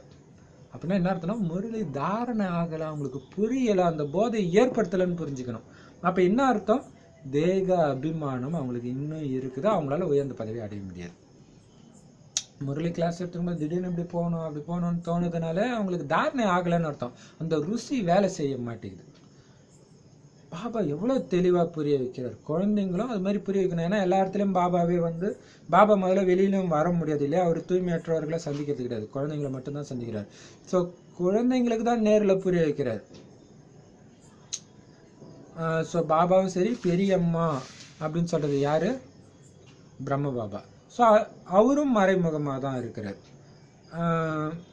அதனால் பாபா சொல்ல சக்திகள் வெளியில் செல்ல முடியாதுன்னு போட்டிருக்காங்க. அது என்ன அர்த்தம்னு புரியல. ஏன்னா சக்திகள் பெண்கள் அவங்க தான் போய் புரிய வைக்கணும்னு தான் பாபா சொல்லுவார். இது பிரிண்டிங் மிஸ்டேக்காக ஏன்னு தெரியல. இது அல்லது நடுவில் ஏதோ கட் பண்ணி வந்திருக்கும் அல்லது தப்பாக போட்டிருப்பாங்கன்னு நினைக்கிறேன். சக்திகள் தான் போய் புரிய வைக்கணும் அப்படின்னு சொல்லுவார் இல்லையா, அம்மா தான் புரிய வைக்கணும்னு போன வாரம் கூட சொன்னார். அடுத்தது மாநாடுகள் நேற்று சொன்னார் இல்லையா, மத மாநாடுகள், அமைதி மாநாடு, அங்கெல்லாம் தேவதா தர்மத்துடைய பிரதிநிதிகள் யாருமே இல்லை. இந்த பாயிண்ட்டை நீங்கள் புரிய வைங்க அப்படின்னு சொல்கிறார். சூப்பராக சொல்கிறார் இல்லையா. கிறிஸ்தவ தர்மத்துடைய ஆத்மா இருக்குது, அது இதுன்னு இருக்குது. ஆனால் தேவதை தர்மம் தான் உயர்ந்த தர்மம், அதோடைய பிரதிநிதி யார்? கிருஷ்ணர், அவர் இல்லையே அப்படின்னு புரிய வைங்க. மற்ற தர்ம பிதாக்கள் எல்லாமே தர்மத்தை ஸ்தாபனை செய்ய தான் வராங்க, அழிக்கிறதுக்கு வரல. ஏற்கனவே சொல்லியிருக்கிறார் இல்லையா, அது பாபா தான் சத்திய தர்மத்தின் ஸ்தாபனையும் மற்ற தர்மங்களின் விநாசத்தையும் செய்கிறார். அது சங்கமயுகத்தில் தான் நடக்குது. அது எப்போ நடக்குதுன்னா எல்லாம் கீழே இறங்கும்போது தான் அவர் பாபா நம்மளை முன்னேறும் கலை பார்க்க வைக்கிறார். இதை வச்சு அந்த கதை கூட இருக்குது இல்லையா, சிவனுடைய அடியும் முடியும் தேடி விஷ்ணு பன்றி அவதாரத்தில் கீழே தோண்டிட்டு போயிட்டே இருக்கிறாரு, பிரம்மா பறந்து போயிட்டு இருக்காரு அப்படின்னா அது ஆக்சுவலாக உண்மையான அர்த்தம் என்னன்னா, விஷ்ணு பிறவி எடுத்த உடனே அவங்க இறங்கும் கலை தான். அதான் பன்றி அவதாரத்தில் இறங்கி போகிற மாதிரி காட்டுறாங்க. ஸோ சிவன் வந்தோடனே அவரை பிரம்மா வைக்க அப்படி பறக்க விடுறாரு. ஸோ இது வெவ்வேறு டைமில் நடக்கிறத ஒரே கதையானால அதில் அர்த்தம் இல்லாமல் போயிடுச்சு. இந்த முன்னேறும் கலை ஒரு தடவை தான் நடக்குது, 5000 வருஷம் இறங்கும் கலை தான். அதுக்கு தான் சொல்றாரு, இந்த டைம் ஏற நேரத்தில் போய் யாராவது இறங்குவாங்களா? அதுதான் ஒரு ஸ்லோகன் கூட இதை பற்றி இருக்குது அப்படின்னு பாபா சொல்லியிருக்காரு. சின்ன வயசில் படித்ததுன்னு பிரம்ம பாபா சொல்கிறார். ஸோ பிரம்ம பாபா நிறைய மத புஸ்தகங்கள்லாம் படிப்பார்ப்பில் இருக்கு. குறிப்பாக குருநானக் பற்றி நிறைய சொல்லியிருக்காரு இல்லையா வாணியில். இன்றைக்கும் சொல்கிறாரு, குருநானக் என்ன சொல்லியிருக்காரோ, எல்லாருமே இறைவனை நிந்தனை செய்கிறவங்க தான், பொய்யானவர்கள் தான், ஒருத்தர் கூட தூய்மையானவர்களே கிடையாது அப்படின்னு சொல்லியிருக்கிறாராம். அடுத்தது சீக்கிய தர்மத்தில் அக்காலிகள் அழிவற்றவர்கள் அப்படின்ட்டு ஒரு சிலரை வச்சிருப்பாங்க போல இருக்கு. அது ஒரு குருமார்கள் மாதிரி வச்சிருப்பாங்க போல இருக்கு. அவங்களுக்கு மேலே கருப்பான சக்கரம் காட்டுவாங்களாம். அது உண்மையிலே ஸ்வதர்ஷன சக்கரம். சுயதர்ஷன சக்கரமே தூய்மையுடைய அடையாளம் தான். அதே மாதிரி கங்கணம் ராக்கி கட்டுறது அந்த மாதிரி கட்டுறதுமே கூட தூய்மையுடைய அடையாளம் தான் அப்படின்னு சொல்கிறாங்க. ஆனால் அர்த்தம் தெரிஞ்சிக்காமலே இவங்க ஏதோ ஒரு கட்டுறாங்க, ஸ்டைல் மாதிரி கட்டிகிட்டு இருக்கிறாங்க. ஆனால் அதை கட்டிக்கிறாங்களே தவிர தூய்மையாகவே இருக்கிறது கிடையாது. பூணூல் கூட தூய்மையுடைய அடையாளம் தான். ஆனால் இப்போ எல்லாத்தையும் விட்டுட்டாங்க, தூய்மையை விட்டுட்டாங்க, அதை கட்டுற பழக்கத்தையும் விட்டுட்டாங்கன்றாரு. ஏன்னா ஒரு நடிகர் ஃபேமஸான நடிகர் ஐயர் குடும்பத்தில் பிறந்தவர் ரொம்ப பெருமையாக சொல்லிக்கிறார். என்ன சொல்கிறாருன்னா, எங்கள் அப்பா ரொம்ப நல்லவர், என்னை அப்பா இந்த பூணூல் போட்டால் நல்லா இல்லைப்பா அப்படின்னான்னு அவர் சரின்னு விட்டுட்டாரு. அவர் அடித்து வச்சு நீ போடுதான் ஆகணும்னு பண்ணியிருந்தேன்னா நான் என்ன பண்ணியிருக்க முடியும், அதனால் விட்டதுனால அவர் நல்லவர்ன்றார். உண்மையிலே உண்மையான அப்பனா அடித்து வச்சு போடுறான்னு சொல்லியிருந்தா தான் அவர் உண்மையானவர் இல்லை. இப்போ அதான் பாபா சொல்கிறாரு, உண்மையிலே உத்தமமானதே பிராமண குலம் தான் இல்லையா. கொஞ்சமாச்சும் அவங்க தான் தூய்மையை கடைபிடிச்சிட்டு இருந்தாங்க. அதாவது விகாரம் அது இல்லாட்டினாலும் மற்ற உணவு பழக்கம் அந்த மாதிரிலாம் இருந்துச்சு. இப்போ எல்லாத்தையும் விட்டுட்டாங்க இல்லையா? எல்லாரும் எதை வேணாலும் சாப்பிடலாம் அந்த மாதிரி ஆயிடுச்சு. அதை வேற பெருமையாக வேற நினச்சிட்டு இருக்கிறாங்க. பெரிய குடுமையெல்லாம் வைக்கிறாங்க, ஆனாலும் யாரும் தூய்மையாகிறது கிடையாது. ஏன்னா தூய்மையாக்கக்கூடிய அந்த பதித்த பாவனர் ஒரே ஒரு பரமாத்மா தான். அவர் தான் எல்லாரையுமே தூய்மையாக்குறாரு. புத்தர், கிறிஸ்து முதலானவர்கள் கூட பதித்த பாவனர் கிடையாது. குருமார்களோ உலகத்துல நிறைய பேர் இருக்கிறாங்க. அவங்கெல்லாம் கற்பிப்பவர், பாடம் சொல்லி தருபவர்கள்.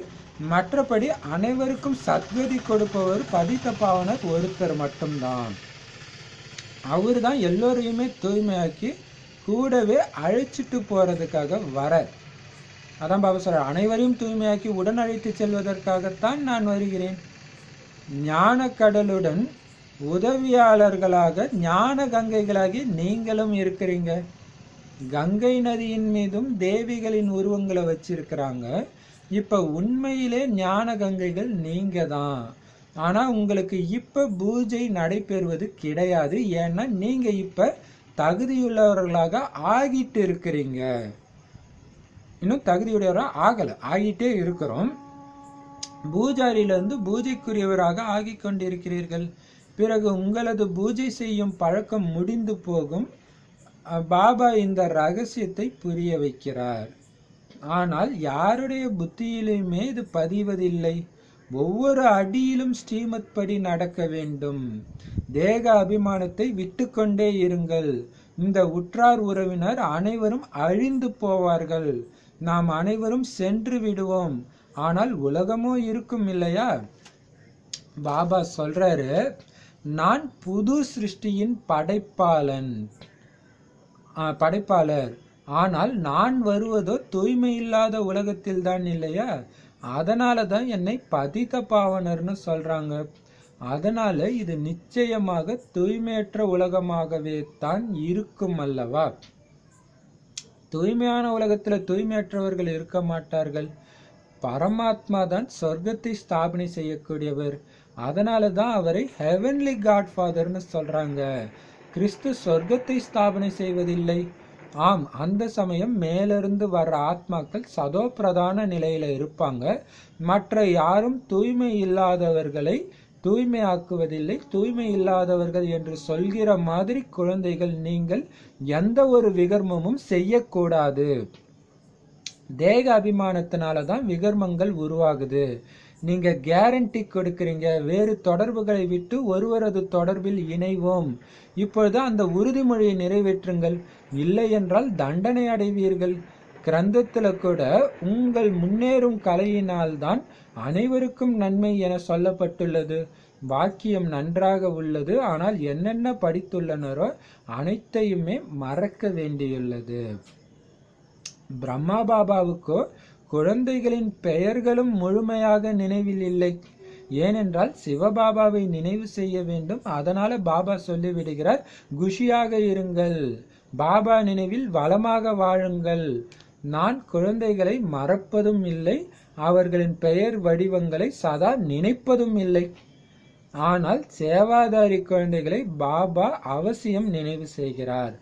இன்னார் மிக நல்ல உதவியாளர்.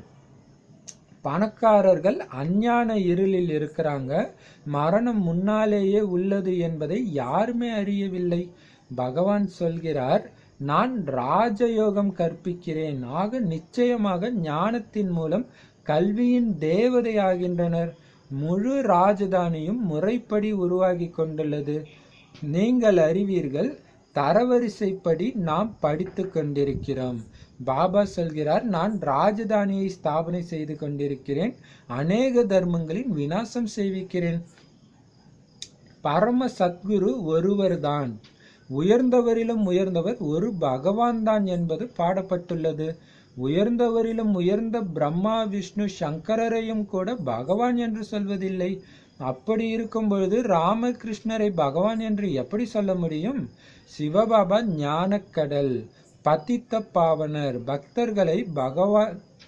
பக்தர்கள் பகவானை நினைவு செய்கின்றனர். பிரம்மா, விஷ்ணு, சங்கரரை நினைவு செய்யறது கிடையாது. இவர்கள் தான், அதாவது பக்தர்கள் தான் அநேக உருவங்களை வழிபடும் கலப்பட பக்தி செய்பவர்களாக ஆகியிருக்கிறாங்க.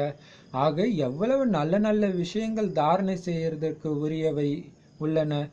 யார் செய்வார்களோ அவர்கள் அடைவார்கள். நீங்கள் ஞான கங்கைகள், நதிகளாகிய உங்களுக்குத்தான் கரை உள்ளது. கடலோ எங்கும் செல்ல முடியாது, அது ஜடமான கடல். இவர் சைத்தன்யமானவர். அதிலோ ஒரு புயலின் அலை எழுமானால் அதிக நஷ்டம் ஏற்பட்டுவிடும். விநாச காலத்தில் தீவிரமான புயல் வரும். அனைத்து கண்டங்கள், தீவுகள் எல்லாமே அழிந்து போகும். அதில் தாமதம் ஆகாது. இயற்கை சேதங்களை இறைச்செயல் என சொல்வதில்லை. அதனாலதான் சங்கர் மூலம் விநாசம் என்ன சொல்லப்பட்டுள்ளது என்றால் இறைச்செயல் என்றே ஆகிறது இல்லையா? ஆனால் பாபா சொல்கிறார், நான் ஒன்றும் அது போன்ற கட்டளையெல்லாம் கடலுக்கு கொடுப்பது கிடையாது. இவை அனைத்தும் டிராமாவில் விதிக்கப்பட்டுள்ளன. புயல்கள், இயற்கை சேதங்கள் முதலிய அனைத்தும் தங்களின் காரியத்தை செய்யும். கல்ப கல்பமாக இந்த சேதங்கள் வரத்தான் செய்யும். அனைத்து கண்டங்களும் அழிந்து போகும். மற்றபடி ஒரு பாரதம் மட்டுமே மிஞ்சி இருக்கும். அதற்கான ஏற்பாடுகள் நடைபெறுகின்றன. ஒத்திகை நடந்து கொண்டே இருக்கும். இந்த இயற்கையின் விளையாட்டு ஏற்கனவே உருவாக்கப்பட்ட விளையாட்டு. இப்ப பாபா சொல்றாரு, புத்தரோ கிறிஸ்துவோ யாரையுமே தூய்மையாக்குறது கிடையாது. ஆனா பாத்தீங்கன்னா அவங்க ஞான ஸ்நானம் கொடுத்தாரு அப்படின்ட்டு அதுல அந்த தண்ணிக்குள்ள முக்கி எடுத்தோடனே அவங்க தூய்மை ஆயிட்டாங்க அப்படின்ற மாதிரி காட்டியிருப்பாங்க. ஆனா அப்படியெல்லாம் யாரும் ஆவறது கிடையாது. இறைவன் மட்டும்தான் தூய்மையற்றவர்களை தூய்மையாக்குபவர். மற்றபடி நிறைய குருமார்கள் இருக்கிறாங்க. அவங்க எல்லாமே வேதத்தை படிச்சு மற்றவங்களுக்கு சொல்லி கொடுக்கறவங்க தானே தவிர சத்கதி கொடுக்கறவங்க கிடையாது. உண்மையான சத்தியமான வழியை கொடுத்து தூய்மையாக்கக்கூடியவர் ஒருத்தர் தான். அவரு எல்லாரும் இந்த குருமார்களை கூட தூய்மையாக்கி கூடவே அழிச்சிட்டு போறதுக்காக தான் வர்றார். இப்ப அவர் தான் ஞான கடலா இருக்கார் இல்லையா? அந்த ஞான கடலுடைய ஞான கங்கைகள் உதவியாளர்களாக நாம இருக்கிறோம். நாம தான் ஞான கங்கைகள். இப்ப கங்கை நதி மேல தேவதைகளுடைய உருவங்களை வைக்கிறாங்க வழிபடுறதுக்கு. ஆனா உயிரோட்டமான உண்மையான ஞான கங்கைகளே நீங்க தான்.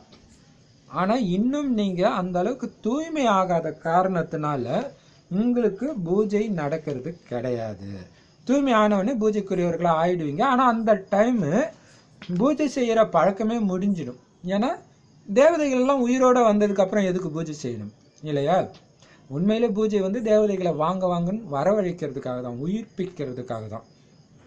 ஆனா இந்த ரகசியங்கள் யாருடைய புத்தியிலும் பதிய மாட்டேங்குது. ஏற்கனவே பாபா சொல்றார், விகாரத்துல சென்றால் இந்த ஞானம் தாரணை ஆகாது. விகார பக்கமே நான் போக மாட்டேன்னு கேரண்டி கொடுத்தா மட்டுமே வாணி அனுப்புங்க, இல்லைன்னா வாணியை கட் பண்ணுங்கன்னு சொல்லியிருக்காரு இல்லையா? இன்னைக்கு வாணியில சொல்றாரு. அப்ப ஒவ்வொரு அடியிலும் ஸ்ரீமத் படி நடக்கணும். ஒவ்வொரு அடியிலும் பாபாட்ட கேட்கணும், பாபா இதுக்கு என்ன பண்ணணும், நான் பண்றது ரைட்டா தப்பா? நீங்க கேட்டுக்கிட்டே இருந்தீங்கன்னா கண்டிப்பா அன்னைக்கு வாணியில சொல்றாரு. அல்லது மற்றவங்க மூலம் எப்படியாவது வந்துடும், அல்லது டச் ஆகுது ஆகும். ஆனா வாணி மூலமாக தான் நமக்கு ஸ்ரீமத் கிடைக்குது. அதனால தேக அபிமானத்தை விட்டுட்டே போங்க இல்லையா? அப்படின்னு என்ன அர்த்தம்? பற்று பற்று பட் காமம் மட்டும் இல்லை, கோபம், பற்று, பேராசை, அகங்காரம் இருந்தா கூட இந்த ஞானம் தாரணை ஆகாது. அதனால்தான் பாபா சொல்றாரு, இதை ஞாபகம் வச்சுக்கோங்க. உங்களுடைய உற்றார் உறவினர் யாரா வேணாலும் இருக்கட்டும், எல்லாருமே அழிஞ்சு போயிட்டே தான் இருப்பாங்க. நாம எல்லாருமே போயிடுவோம். அப்ப எது போகும்? வெறும் ஆத்மா மட்டும்தானே இருக்கும். அதனால தேக உணர்வு விட்டுடுங்க. அது ஒரு ஆத்மா.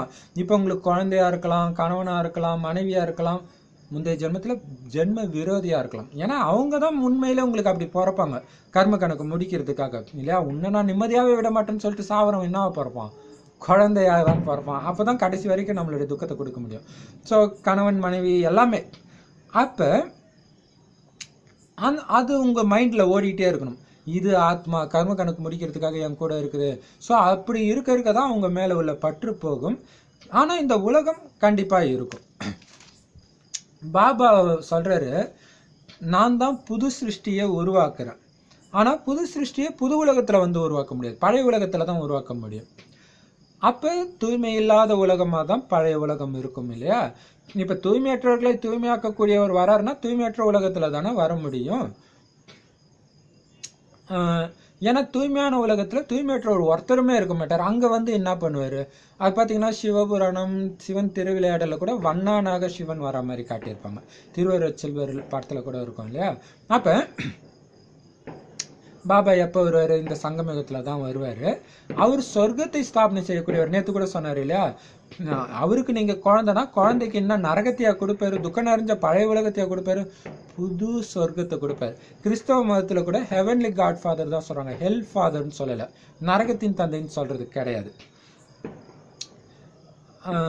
இப்போ கிறிஸ்து வந்து ஒன்றும் சொர்க்கத்தை உருவாக்கலை. அவர் வரும்போது அவர் சதோபிரதான நிலையில இருந்தார். மற்றபடி தூய்மையற்றவர்களை தூய்மையாக்கக்கூடிய சக்தியெல்லாம் ஒன்றும் அவருக்கு கிடையாது. சதோபிரதான நிலையில இருந்து ஏதோ ஒரு ஞானத்தை சொல்லிட்டு போனாரே தவிர அவரு சொர்க்கத்தை உருவாக்கல. இப்ப பாபா சொல்றாரு, ஆனா குழந்தைங்களே, நீங்க உண்மையிலே சொர்க்கத்தை உருவாக்குறீங்க. நீங்க தூய்மை இல்லாதவங்கன்னு யாரும் சொல்லிட கூடாது குழந்தைங்களே. ஆனால் தூய்மை இல்லாதவர்னு சொல்ற மாதிரி எந்த பாவ காரியமும் செய்யுங்க. பாருங்க, செம சூப்பரான விஷயம். உண்மையிலே கிறிஸ்து தூய்மையான ஆத்மா. அப்பதான் பரந்தாமத்துல இருந்து இறங்கி இயேசு உடம்புக்குள்ள பிரவேசிக்குது. ஆனா அதாலே சொர்க்கத்தை உருவாக்க முடியாது. ஆனா நீங்க இறைவனோட சேர்ந்து சொர்க்கத்தை உருவாக்கக்கூடிய மிகப்பெரிய புண்ணிய காரியம் செய்யற நீங்க தூய்மையற்ற காரியத்தை செய்யலாமா? இவ்வளவு பவர்ஃபுல்லான பாயிண்ட் இல்லையா? செம பாயிண்ட் இது. அடுத்தது, ஏன்னா தேக அபிமானத்துல வந்துதான் பாவம் செய்றீங்க இல்லையா? இப்ப காமத்துல விழுறீங்க அப்படின்னா ஏன் விழுறீங்க? நீங்க தேகம், நீங்க ஒரு ஆண் நினைக்கிறதுனால பெண் அழகா தெரியுறாங்க, பெண் நினைக்கிறதுனால ஆண்னால ஈர்க்கப்படுறீங்க. ஸோ அப்படின்னாலே என்ன அர்த்தம்? ஆண் நினைச்சாலே தேக உணர்வுல வந்துருங்க. ஆத்மா நினைச்சா எங்க ஆண் பெண் இருக்குது? அதனால்தான் பாபா சொல்றாரு, தேக உணர்வுல வர்றதுனாலதான் பாவமே நடக்குது. ஸோ எல்லாமே கோபம் வர்றதுக்கும் தேகம் தான் காரணம். தேகம்ன்ற உணர்வு தான், பற்று, பேராசை, அகங்காரம் எல்லாமே. அதனால தான் இப்போ நீங்கள் பாபா கிட்ட கேரண்டி கொடுக்குறீங்க. என்ன கொடுக்குறீங்க? பாபா எல்லார் மேலே இருக்கிற அன்பையும் நான் கட் பண்ணிட்டு உன் ஒருவனிடம் மட்டுமே என்னுடைய முழுமையான அன்பை வைப்பேன்ட்டு நான் உனக்கு கேரண்டி கொடுக்குறேன் பாபான்னு நீங்கள் சொல்கிறீங்க. கொடுத்துட்டீங்கல்ல, அந்த உறுதிமொழியை நிறைவேற்றுங்க. ஏன்னா பாபா நீ வந்தால் நான் உன்னுடையவனா ஆவன் தான் 2500 வருடமாக பக்தியில் சொன்னீங்க. இப்போ அதை பாபா ஞாபகப்படுத்துறாரு. இப்போ அப்படி ஆகி காட்டுங்க. கிரந்தத்துல கூட என்ன போட்டுன்னா, உங்களுடைய முன்னேறும் கலையில தான் எல்லோருக்கும் நன்மைன்றது வந்து நம்மளுடைய மகிமை. இந்த பிராமணர்கள் முன்னேறுவதன் மூலமாக தான் பஞ்ச தத்துவமும் முன்னேறும் கலை ஆகுது. அப்படின்னு அர்த்தம், ஒட்டுமொத்த உலகத்தில் உள்ள அனைத்து ஆத்மாக்களுக்கும் முன்னேறும் கலை நடக்குது, நன்மை நடக்குது. அப்ப நான் சாதாரண ஆள் கிடையாது. ஒட்டுமொத்த உலகத்துடைய அன்னை அம்மா வந்து குழந்தைங்களை பட்டினி போடக்கூடாது இல்லையா? குழந்தைங்களை முன்னேற்றதான் தாயின் கடமைனா ஒரு வினாடி விடாம ஒரு பாபாவுடைய நினைவுல மட்டுமே இருக்கிறதன் மூலமாக மட்டும்தான் முன்னேறும் கலை ஏற்படுது. அப்போ மற்ற தேகதாரியோடைய ஞாபகம் வருது, மற்ற விஷயங்களுடைய எண்ணம் வருதுனால அத்தனை பேருக்கும் நாம துரோகம் பண்றோம்னு அர்த்தம். அதான் பாபா சொல்றாரு, இப்ப அந்த உறுதிமொழியை நிறைவேற்றுங்க. அப்படி இல்லைன்னா தண்டனை அடைவீங்க இல்லையா? இவ்வளவு உண்மையும் ஞானமும் தெரிஞ்சு பாவம் செஞ்சோன்னா மிகப்பெரிய தண்டனை கிடைக்கும். இப்ப பாபா சொல்றாரு, நம்ம நிறைய படிச்சு இருந்தாலும் எல்லாத்தையும் இங்க வந்து மறக்க வேண்டியதாக இருக்குது. ஏன்னா பிரம்ம பாபா குழந்தைங்களுடைய பேரு கூட ஞாபகம் இல்லையா? ஏன்னா சிவபாபாவை நினைவு செய்யணுன்றது மட்டும்தான் அவருக்கு எப்பயுமே இருக்கான். அதனால குழந்தைங்க பேரை சொல்லி கூப்பிடாம என்ன பண்ணுவாராம், சும்மாவே குழந்தை, குஷியா இரு குழந்தை, பாபா நினைவுல இரு குழந்தை. ஏன் அதை சொல்றாருன்னா அவருக்கு பேரே மறந்து போச்சு அப்படின்னு சொல்றாரு. அந்த அளவுக்கு பாபாவை நினைவு செஞ்சு மற்றபடி யாருடைய பேரு வடிவங்களா அவர் எப்பவுமே நினைக்கிறதே கிடையாதான். ரெண்டு பாபாவுமே, பிரம்ம பாபாவும் சரி சிவபாபாவும் சரி. ஆனா சேவதாரி குழந்தைங்களை பாபா அவசியம் நினைவு செய்யறாரு. இதுதான் பெரிய விஷயம். ஏன்னா சேவாதாரி குழந்தைங்க, ஞானி குழந்தைங்க தான் எனக்கு பிரியமான குழந்தைங்கன்றாரு. சேவை செஞ்சாதான் அவங்க ஞானி குழந்தைங்க. சேவை செய்யலனாலே அந்த ஞானமே இல்லைன்னு தான் அர்த்தம். ஒரு வினாடியும் பொக்கிஷத்தை சேமிக்கிறது, ஏன் அப்பா சொத்தை நான் அடையிறத அடையக்கூடாதுன்னு சொல்லக்கூடிய உரிமை யாருக்குமே கிடையாது இல்லையா? ஸோ சேவையிலும் ஞானத்தையும் தடுத்து நிறுத்தக்கூடிய உரிமை யாருக்குமே கிடையாது. இப்ப பாபா சொல்றாரு, நான் எந்த குழந்தைங்களையும் மறக்கிறதும் கிடையாது, அதே நேரத்தில் அவங்க பேரையோ வடிவத்தையோ எப்பயும் நினைச்சிட்டு இருக்கிறதும் கிடையாது. சேவாதாரி குழந்தைங்களை கண்டிப்பாக பாபா நினைவு செய்கிறாரு. இந்த குழந்தை நல்ல உதவி செய்யக்கூடிய குழந்தை. அப்போ அவர் நினைக்க நினைக்க நம்மளையே அறியாமல் ஏதோ மாயால மாட்டினா கூட டக்குன்ட்டு நிறைய பேர் சொல்லுவாங்க, ஏதோ ஒரு தப்பு பண்ண போறோன்னா அதுக்கு முன்னாடி எனக்கு புருவமத்தி துடிக்கணுவாங்க. ஏன்னா பாபா நினைவு செய்கிறார், என்னை ஞாபகப்படுத்து, என்னை நினைவு செய்ய, சக்தி எடு, வெளியே வா. ஏன்னா சேவாதாரி குழந்தை நேரத்தை வீணாக்கக்கூடாது, எதுக்கும் பயப்படக்கூடாது, விகாரத்தில் மாட்டிக்க கூடாது அப்படின்றதுக்காக. பணக்காரர்கள் அஞ்ஞான இருளில் இருக்கிறாங்க. இதில் தான் உண்மையான வருமானம் இருக்குதுன்னு தெரியாமல் அல்பகால அழியக்கூடிய வருமானத்தை சேமிக்கிறதுல அவங்களோட நேரம் வேஸ்ட் ஆகுது. பாபா சொல்கிறாரு, மரணம் முன்னாலே இருக்குதுன்னு யாருக்குமே தெரியல இல்லையா? நிறைய பேர் பாபா குழந்தைங்களை என்ன பண்ணுவாங்க, ஆகட்டும் இன்னும் இந்த ஒரு சில கடமை இருக்குது, இந்த பிஸ்னஸ்லாம் இருக்குது, இதெல்லாம் முடிச்சுட்டு நான் சேவை செய்கிறேன். அந்த டைமில் சேவை செய்கிறதுக்கான வாய்ப்பே முடிஞ்சு போயிடும். நாளைக்கே கூட முடியும், யாருக்கு தெரியும் இல்லையா? இப்போ இன்னைக்கு கூட பார்த்தீங்கன்னா ஒரு வாய்ப்பு இருக்குது. ஸோ தினம் தினம் ஃபங்க்ஷன் சேவை எல்லாம் நடந்து தான் இருக்கு. ஆனால் நான் போகாமல் நான் நாளைக்கு பார்த்துக்கிறேன்னும் போது திடீர்னு மரணம் வந்துச்சுன்னா அப்போ துடிப்போம், ஐயோ அந்த சேவை செய்யாமல் விட்டுட்டேனே அப்படின்ட்டு. அப்போ பாபா சொல்கிறாரு, மரணம் முன்னாடியே இருக்குதுன்னு குழந்தைங்களுக்கு தெரியல. அதனால பாபா சொல்கிறார், நான் ராஜயோகம் கற்றுக் கொடுக்குறேன் அப்படின்னா கண்டிப்பாக இதன் மூலமாக, இந்த ஞானத்தின் மூலமாக கல்வியின் தேவதையாகத்தான் நீங்கள் ஆகுறீங்க. இந்த கல்வியின் மூலமா நீங்க தேவதை ஆகுறீங்க. முழு ராஜ்யதானியம் முறைப்படி இப்ப உருவாகிட்டு இருக்குது. அப்ப வரிசைக்கிரமம் இருக்கும். யாரு ராஜாவா இருக்கிறாங்களோ அவங்களால சேவை செய்யாம இந்த ஞானத்தை போதையாக உள்வாங்காம இருக்க முடியாது. இந்த சேவையில தான் அவங்களுக்கு சுகமே இருக்கும். பிரஜைகள் அவங்களுக்கு சேவையே பிடிக்காது. முரளியும் சும்மா ஏதோ கொஞ்சம் கேட்டோம், பக்தியில் எப்படி கொஞ்சம் தரிசனம் கிடைச்சாலே போதும்னு திருப்தி அடைஞ்சு போகிற மாதிரி, ஞானமும் சும்மா கொஞ்சம் கேட்டு போயிடுற மாதிரி இருப்பாங்க.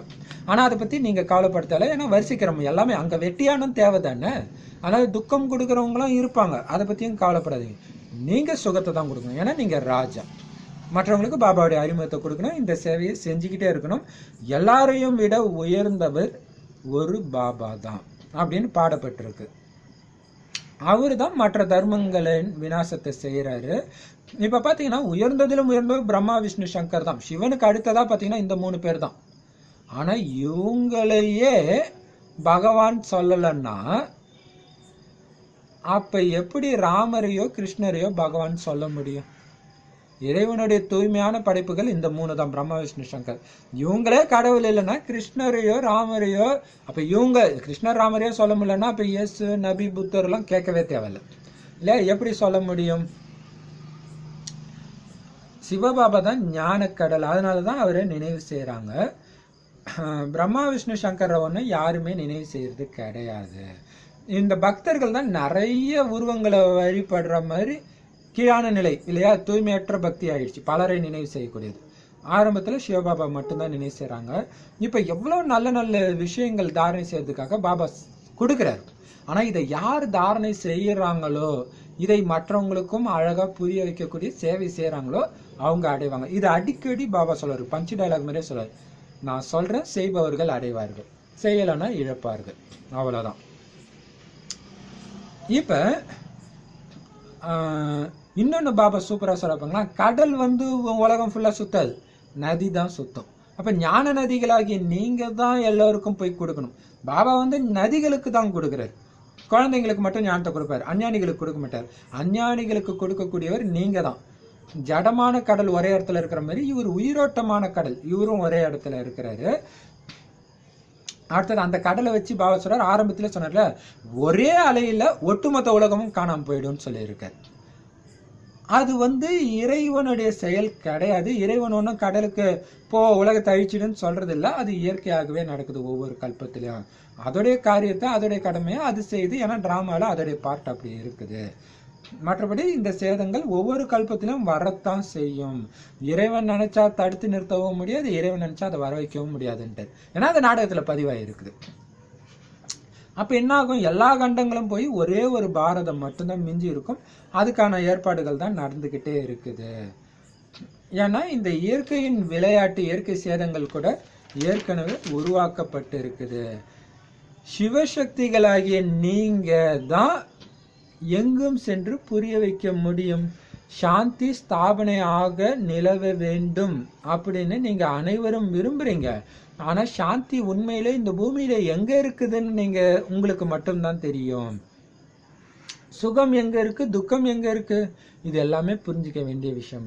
சாந்தி எங்க இருக்கும்? சாந்தி தாமத்துல தான் இருக்கும். அதுக்கு தான் பாபா பரந்தாமத்துல வந்து என்ன நினைவு செய்யுங்கன்ற, டைரக்டா ஒளிப்புள்ளியா நினைவு செய்ய சொல்ல. பரந்தாமத்துல செம்பொன் நிறமான இடத்துல நட்சத்திரமா இருக்கிற மாதிரி தான் இறைவனை நினைவு செய்யணும். ஏன்னா அமைதி அங்க மட்டும்தான் கிடைக்கும், இந்த உலகத்துல எங்கேயுமே கிடையாது, இப்ப சுத்தமாரும் கிடையாது. ஸோ அங்க நினைவு செய்யுங்க. சுகமும் சாந்தியும் தூய்மையும் நிறைந்த இடம் அது சொர்க்கம் தான், அங்கதான் கிடைக்கும்.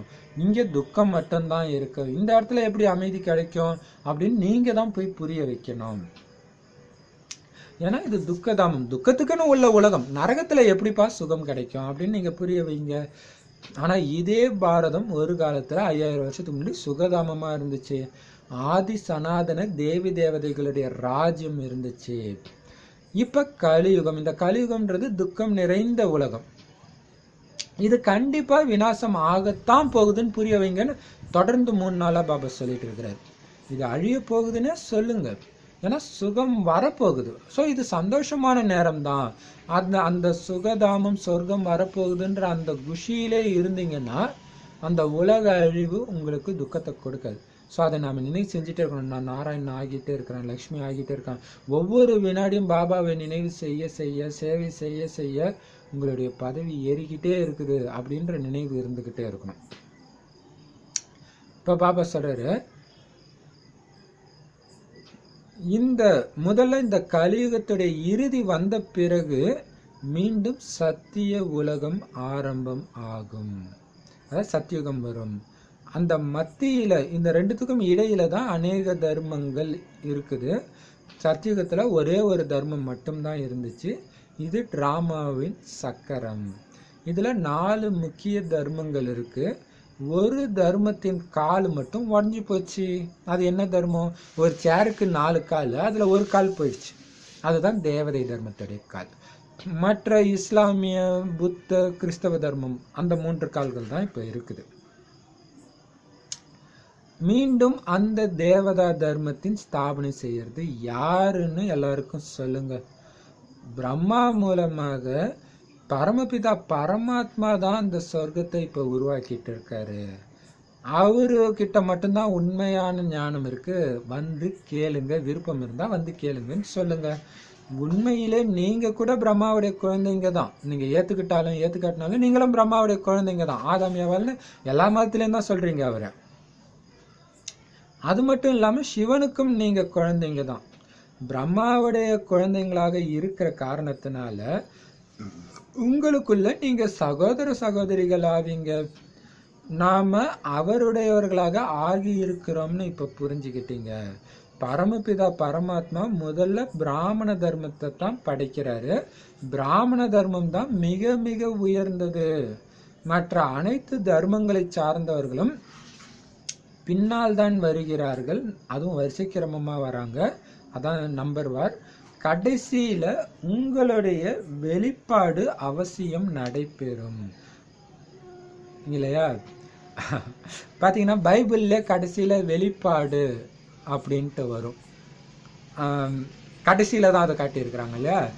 ஸோ உண்மையிலே நாம யாரு அப்படிங்கிறத பாபா வெளிப்படுத்துவார்.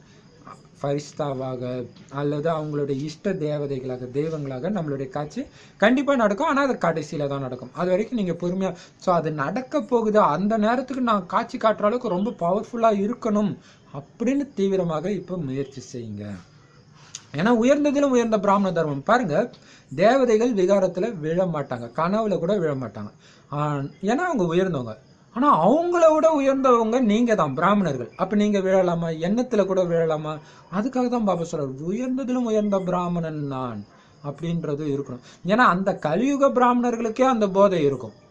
அப்ப சங்கமயுக பிராமணர் இறைவன் கிட்ட நேரடியா ஞானத்தை எடுக்கிற பிராமணர்கள் உங்களுக்கு எவ்வளவு போதை இருக்கணும். நான் சகோதர சகோதரியாக மட்டும்தான் எல்லாரையும் பார்ப்பேன். ஏன்னா அதுதான் பிராமண தர்மம். உடல் உங்க கண்ணுக்கு தெரிந்தாலே நீங்க பிராமணர் கிடையாது, சூத்திரர்கள்னு அர்த்தம். நல்லது. இனிமையிலும் இனிமையான தேடி கண்டெடுக்கப்பட்ட செல்ல குழந்தைகளுக்கு தாய் தந்தை பாப்தாதாவின் அன்பு நினைவு மற்றும் காலை வணக்கம். ஆன்மீக குழந்தைகளுக்கு ஆன்மீக தந்தையின் நமஸ்தே. தாரணைக்கான முக்கிய சாரம், ஞானத்தை தாரணை செய்யறதுக்காக எவ்வளவு முடியுமோ அவ்வளவு ஆத்ம அபிமானி ஆகி இருக்கணும். ஆத்ம அபிமானியா இருந்தாதான் இந்த ஞானமே புரியும் அப்படின்னு சொல்ற. அசரீரி ஆவறதுக்கான முயற்சியை இரவும் பகலும் கண் விழித்து செய்யுங்கள். இந்த வாணி அடிக்கடி சொல்றாரு, இரவு பகல் கண் விழித்து அமிர்த வேலை மட்டும் இல்ல. ஏன்னா பகல்ல ஏதாவது ஒண்ணு விகாரத்தை தூண்டிக்கிட்டே இருக்கும், கோபம் காமம் எல்லாத்தையும். இது நல்ல அனுபவம் ஆகும். நான் எனக்கே பாத்தீங்கன்னா சைக்கிள்ல போயிட்டு இருந்தேன்னா பகல்ல போகும்போது அந்த அளவுக்கு யோகா வராது. அதாவது மற்றவங்களும் நம்ம பார்க்க மாட்டோம், பார்க்காட்டினாலுமே கூட யோகா வராது, அந்த அளவுக்கு வராது. ஆனா சாயங்காலம் அந்த இருட்டானதுக்கு அப்புறம் சைக்கிள் ஓட்டிட்டு வரும்போது பாத்தீங்கன்னா பவர்ஃபுல்லா யோகா வருது. ஏன்னா எல்லாரும் நம்ம கண்ணுக்கு தெரிய மாட்டாங்க இல்லையா. ஸோ அதுதான் பாபா சொல்றாரு, இரவில் கண் விழித்து இந்த பயிற்சி பண்ணுங்க. ஆத்மா அபிமான நிலை, ஆத்மான்னு உங்களை புரிஞ்சு பாபாவை நினைவு செய்யற பயிற்சி பண்ணுங்க, வருமானத்தை சேருங்க அப்படின்னு சொல்றாரு. ஏன்னா நிறைய பேர் அது மாதிரி பண்றாங்க. எப்படியாவது தினமும் நீங்க முரளியை கேட்கவும் செய்யணும், மற்றவங்களுக்கு சொல்லி கொடுக்கவும் செய்யணும். கேட்டா மட்டும் போதாது, இதை நீங்க 4 பேர்கிட்ட சொல்லும் போதும் உங்களுக்கு தாரணை ஆகும், இல்லைன்னா ஆகாது. அதுக்காக தான் சேவை செய்யுங்கன்னு பாபா அடிச்சுக்கிறதும். சேவை செய்யலன்னா இந்த வாணி முதல்ல தாரணையே ஆகாது உங்களுக்கு. நீங்க எவ்வளவுதான் படிச்சாலும் தாரணை ஆகாது. ஒரு நாள் கூட முரளியை மிஸ் பண்ணவும் கூடாது, அதை மற்றவங்களுக்கு சொல்றதையும் மிஸ் பண்ணக்கூடாது. மற்ற தொடர்புகளை எல்லாத்தையும் விட்டுட்டு ஒரு பாபாவுடைய தொடர்புல மட்டும் இணையறதுக்கான உறுதி எடுத்துக்கோங்க. எந்த தேகதாரியும், அது பிராமண பரிவாரமா இருந்தாலும் சரி, அஞ்ஞானியா இருந்தாலும் சரி, யாருக்கும் நமக்கும் எந்த சம்மந்தம் கிடையாது. என்னுடைய உலகத்துல பாபா மட்டும்தான் இருக்காரு, அது மட்டும்தான் இருக்கணும். பாபா சொன்னா நான் செய்யறேன், அவ்வளவுதான். வரதானம், பாலக் சோ மாலிக், அதாவது குழந்தை மற்றும் எஜமானன் என்ற படிக்கட்டில் ஏறி இறங்குகிற கவலையற்ற டபுள் லைட் ஆகுங்கள். அதுக்கு விளக்கம், சதா இந்த நினைவு இருக்கட்டும். எந்த நினைவு? மாலிக்குடன் கூடவே பாலகரும் உள்ளனர், மேலும் பாலகருடன் கூடவே மாலிக்கும் உள்ளார். பாலகன் ஆவதன் மூலம் சதா கவலையற்ற டபுள் லைட்டாக இருப்பீங்க. மேலும் மாலிக்காக அனுபவம் செய்யறதன் மூலம் மாலிக் தன்மையின் ஆன்மீக நஷா இருக்கும். அறிவுரை சொல்லும் போது மாலிக் மற்றும் எப்போது பெரும்பான்மையினர் முடிவு செய்கின்றனரோ அந்த சமயம் பாலகன். இந்த பாலகன் மற்றும் மாலிக் ஆவதற்கான ஓர் ஏணிப்படியும் உள்ளது. இந்த ஏணிப்படியில் சில நேரம் ஏறுங்கள், சில நேரம் இறங்குங்கள், சில நேரம் பாலகன் ஆகிவிடுங்கள், சில நேரம் மாலிக் ஆகிவிடுங்கள். அப்பொழுது எந்த விதமான சுமையும் இருக்காது. ஸ்லோகன், யார் புருஷ் அதாவது ஆத்மா ஆகி ரதத்தின் மூலம் அதாவது சரீரத்தின் மூலம் காரியம் செய்யறாங்களோ அவங்க தான் உண்மையான புருஷார்த்தி. சூப்பரா சொல்றாரு இல்லையா. சரி, வரதானம், சில நேரம் குழந்தையாகவும் இருக்கணும், சில நேரம் எஜமானாகவும் இருக்கணும், அதுல பேலன்ஸ் இருக்கணும் அப்படின்னு ஏற்கனவே சொல்லியிருக்கிறாரு. அப்படி இருந்தீங்கன்னா கவலையற்ற டபுள் லைட்டா இருப்பீங்க அப்படின்னாரு. எந்த நேரம் ஏறணுமோ எஜமானனா ஏறினும், எந்த நேரம் இறங்கணுமோ குழந்தைய இறங்கிடுங்க அப்படின்னு சொல்றாரு. ஸோ எப்பவுமே ரெண்டுமே கூடவே இருக்கணும். எப்ப கட்டளை இடணும், எப்ப கட்டளைக்கு கீழ்ப்படியணும்னு உங்களுக்கு தெரியணும் அப்படின்னு சொல்றாரு. ஸோ இதுக்கு ஜென்ரலான அர்த்தம் என்னன்னா, பாபா இடுற கட்டளைக்கு குழந்தை ஆயிடணும். பாபா சொல்லிட்டோம்னா கண்ணை மூடிட்டு நீங்க செய்யணும். அப்பா சொன்னா எப்படி குழந்தை கவலை இல்லாம செய்யும்? அது நடக்குமா நடக்காதா அதை பத்தி கவலை இருக்காது குழந்தைக்கு. அப்படி இருக்கணும்.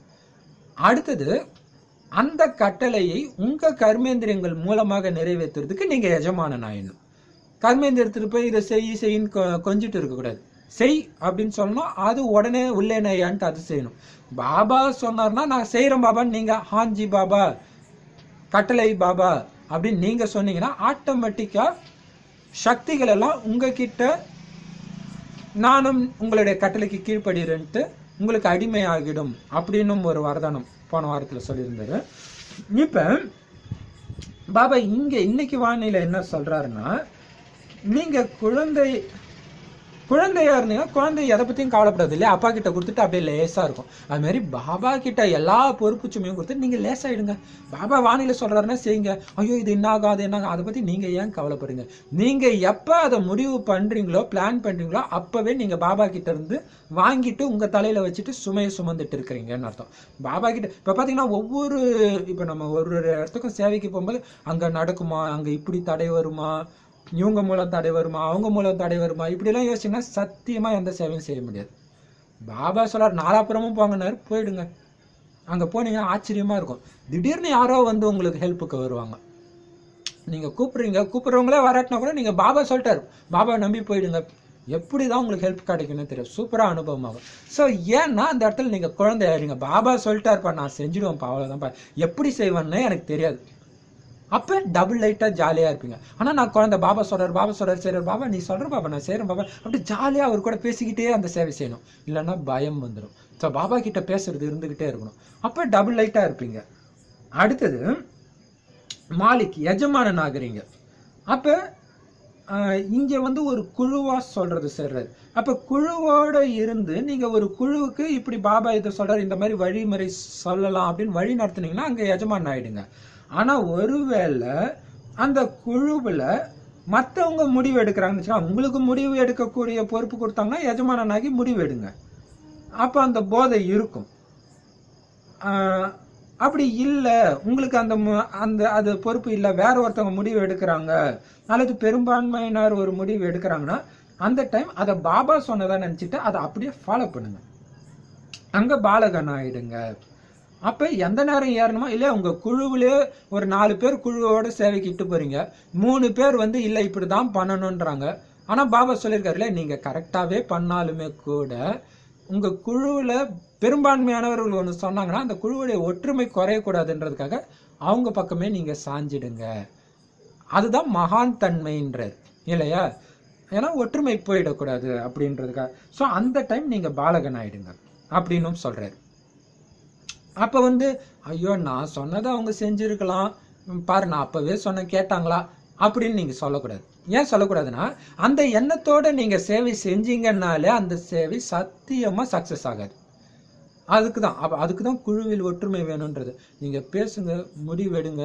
அந்த முடிவை நீங்கள் மனப்பூர்வமாக செய்கிறதா இருந்தால் மட்டும் சேவை செய்யுங்க, இல்லாட்டினா சேவைக்கே போகாதீங்கன்னே பாபா சொல்லியிருக்காரு இல்லையா.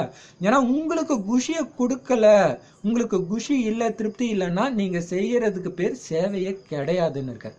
ஸோ முதல்ல திருப்தியை நிரப்பிக்கிட்டு அப்புறம் சேவைக்கு போங்க. அப்படி இல்லையா உங்களுக்கு திருப்தி கொடுக்கக்கூடிய வேற சேவை செய்யுங்க. இல்லாட்டினா நீங்கள் அங்கே பண்ணுறதுக்கு பேர் சேவை கிடையாது, அவசேவை, டிஸ்சர்வீஸ் அப்படின்னு சொல்கிறார். அப்போ என்ன பண்ணால் அந்த இடத்துல குழந்தையாகி சேவை செய்யணும், மனப்பூர்வமாக செய்யணும், இல்லாட்டினா செய்யவே கூடாது. அதுதான் பெட்டர். அதான் பாபா சொல்ற, எப்போ ஏறணுமோ அப்போ ஏறணும், எப்போ குழந்தை ஆயிடணுமோ அப்போ குழந்தை ஆயிடணும். அதான் சொல்கிறேன். அப்போ இந்த ஏணிப்படி எப்பயுமே கூட வச்சுக்கோங்க. எப்போ எஜமான் ஆகணுமோ அப்போ ஆகுங்க, இல்லை குழந்தை ஆகணும்னா அப்போ சாட்சியாக இருந்து நீங்கள் பாபா சொன்னார் அப்படின்ட்டு உள்ளபூர்வமாக செஞ்சிடுங்க. அப்போ எந்த சுமையும் இருக்காது. நீங்கள் சொல்கிறீங்க, நீங்கள் சொல்கிறத கேட்குறாங்க இருக்கிறாங்கன்னா நீங்கள் சொல்லுங்கள், அப்பயும் சுமை இருக்காது. கேட்கல அவங்க ஒரு கருத்து சொல்கிறாங்கன்னா நீங்கள் பேசி பாருங்கள், இல்லை அதை விட இது நல்லா இருக்குதுன்னு சொல்லி பாருங்கள். ஆனால் அவங்க ஏற்றுக்கலை அப்படின்னு தெரிஞ்சதுன்னா அவங்க சொல்கிறத நீங்கள் செஞ்சுங்க, அப்பயும் உங்களுக்கு சுமை இருக்காது அப்படின்னு சொல்லியிருக்காரு. சரி, ஸ்லோகன் இது சூப்பராக சேவைக்காகவே இல்லையா இது ஸ்லோகன். யார் தன்னை ஆத்மா எஜமானன்னு புரிஞ்சு இந்த உடம்பை வந்து தன்னுடைய ஒரு கருவியாக பயன்படுத்தி காரியத்தை செய்கிறாங்களோ அவங்க தான் தீவிர புருஷார்த்தி. ஒரே வார்த்தையில் சொன்ன ஆத்மா அபிமானி உடையவர்கள். ஆத்மா அபிமானினால என்ன அர்த்தம்? நான் ஆத்மா தனியாக விடுபட்டிருக்கேன், கண்ணு நீ இதை பாருன்னு நான் சொல்கிறேன், நீ அதைத்தான் பார்க்கணும். காது இதை கேளுன்னு சொல்கிறேன், இதைத்தான் கேட்கணும். புத்தி இந்த பாபாவுடைய பாயிண்ட்டை மட்டும் அசைப்போடுன்னு சொல்கிறேன், அதைத்தான் பண்ணணும். ஆனால் உங்களை சுற்றி பயங்கரமான டெஸ்ட் பேப்பர் இருக்கலாம், ஆனால் பரந்தாமத்தில் பாபாவோட விளையாண்டுட்டுரு, டான்ஸ் ஆடிட்டுரு அப்படின்னு சொன்னால் ஆட முடியணும். அப்போ ஆத்மா இடுற கட்டளைக்கெல்லாம் உங்களுடைய கர்மேந்திரங்களை கட்டுப்பட்டால் நீங்கள் தான் தீவிர முயற்சியாளர்ன்றார். இல்லையா, அந்த அளவுக்கு பவர் இருக்கணும்.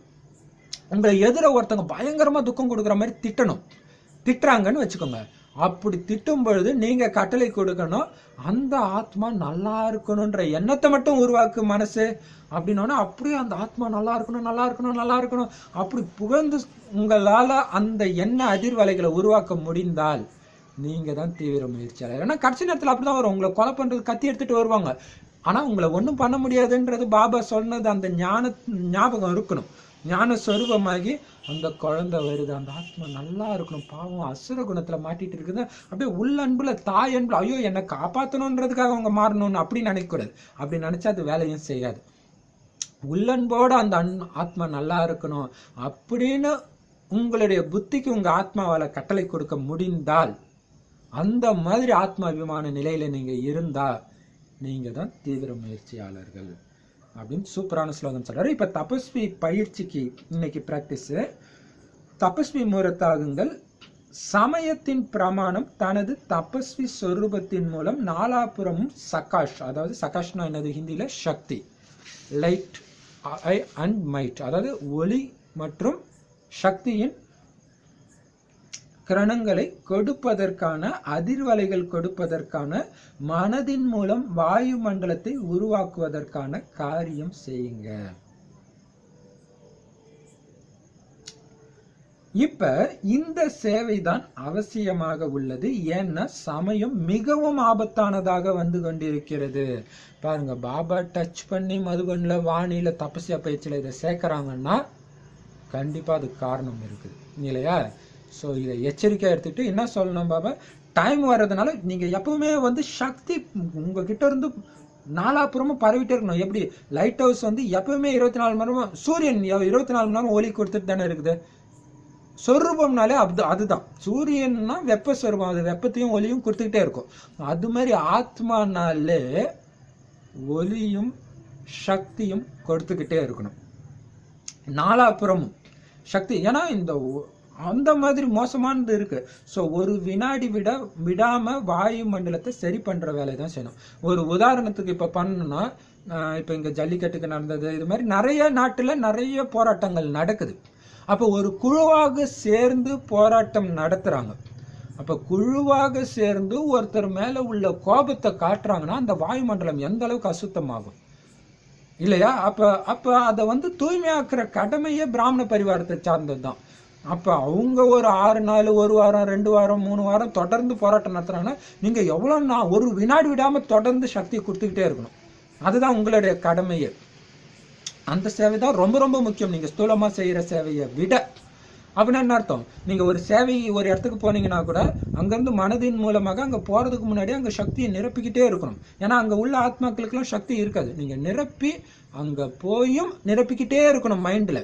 அது ஒருத்தருக்கு ஒருத்தர் ஒரு 4 பேர் இருக்குங்கன்னா ஞாபகப்படுத்திட்டே இருங்க, சக்தி கொடுத்துட்டே இருங்க. ஒருத்தர் வந்து அறிமுகம் வாயால கொடுக்குறாருன்னா இன்னொருத்தர் மனசுனால சக்தி கொடுத்துக்கிட்டே இருக்கணும்.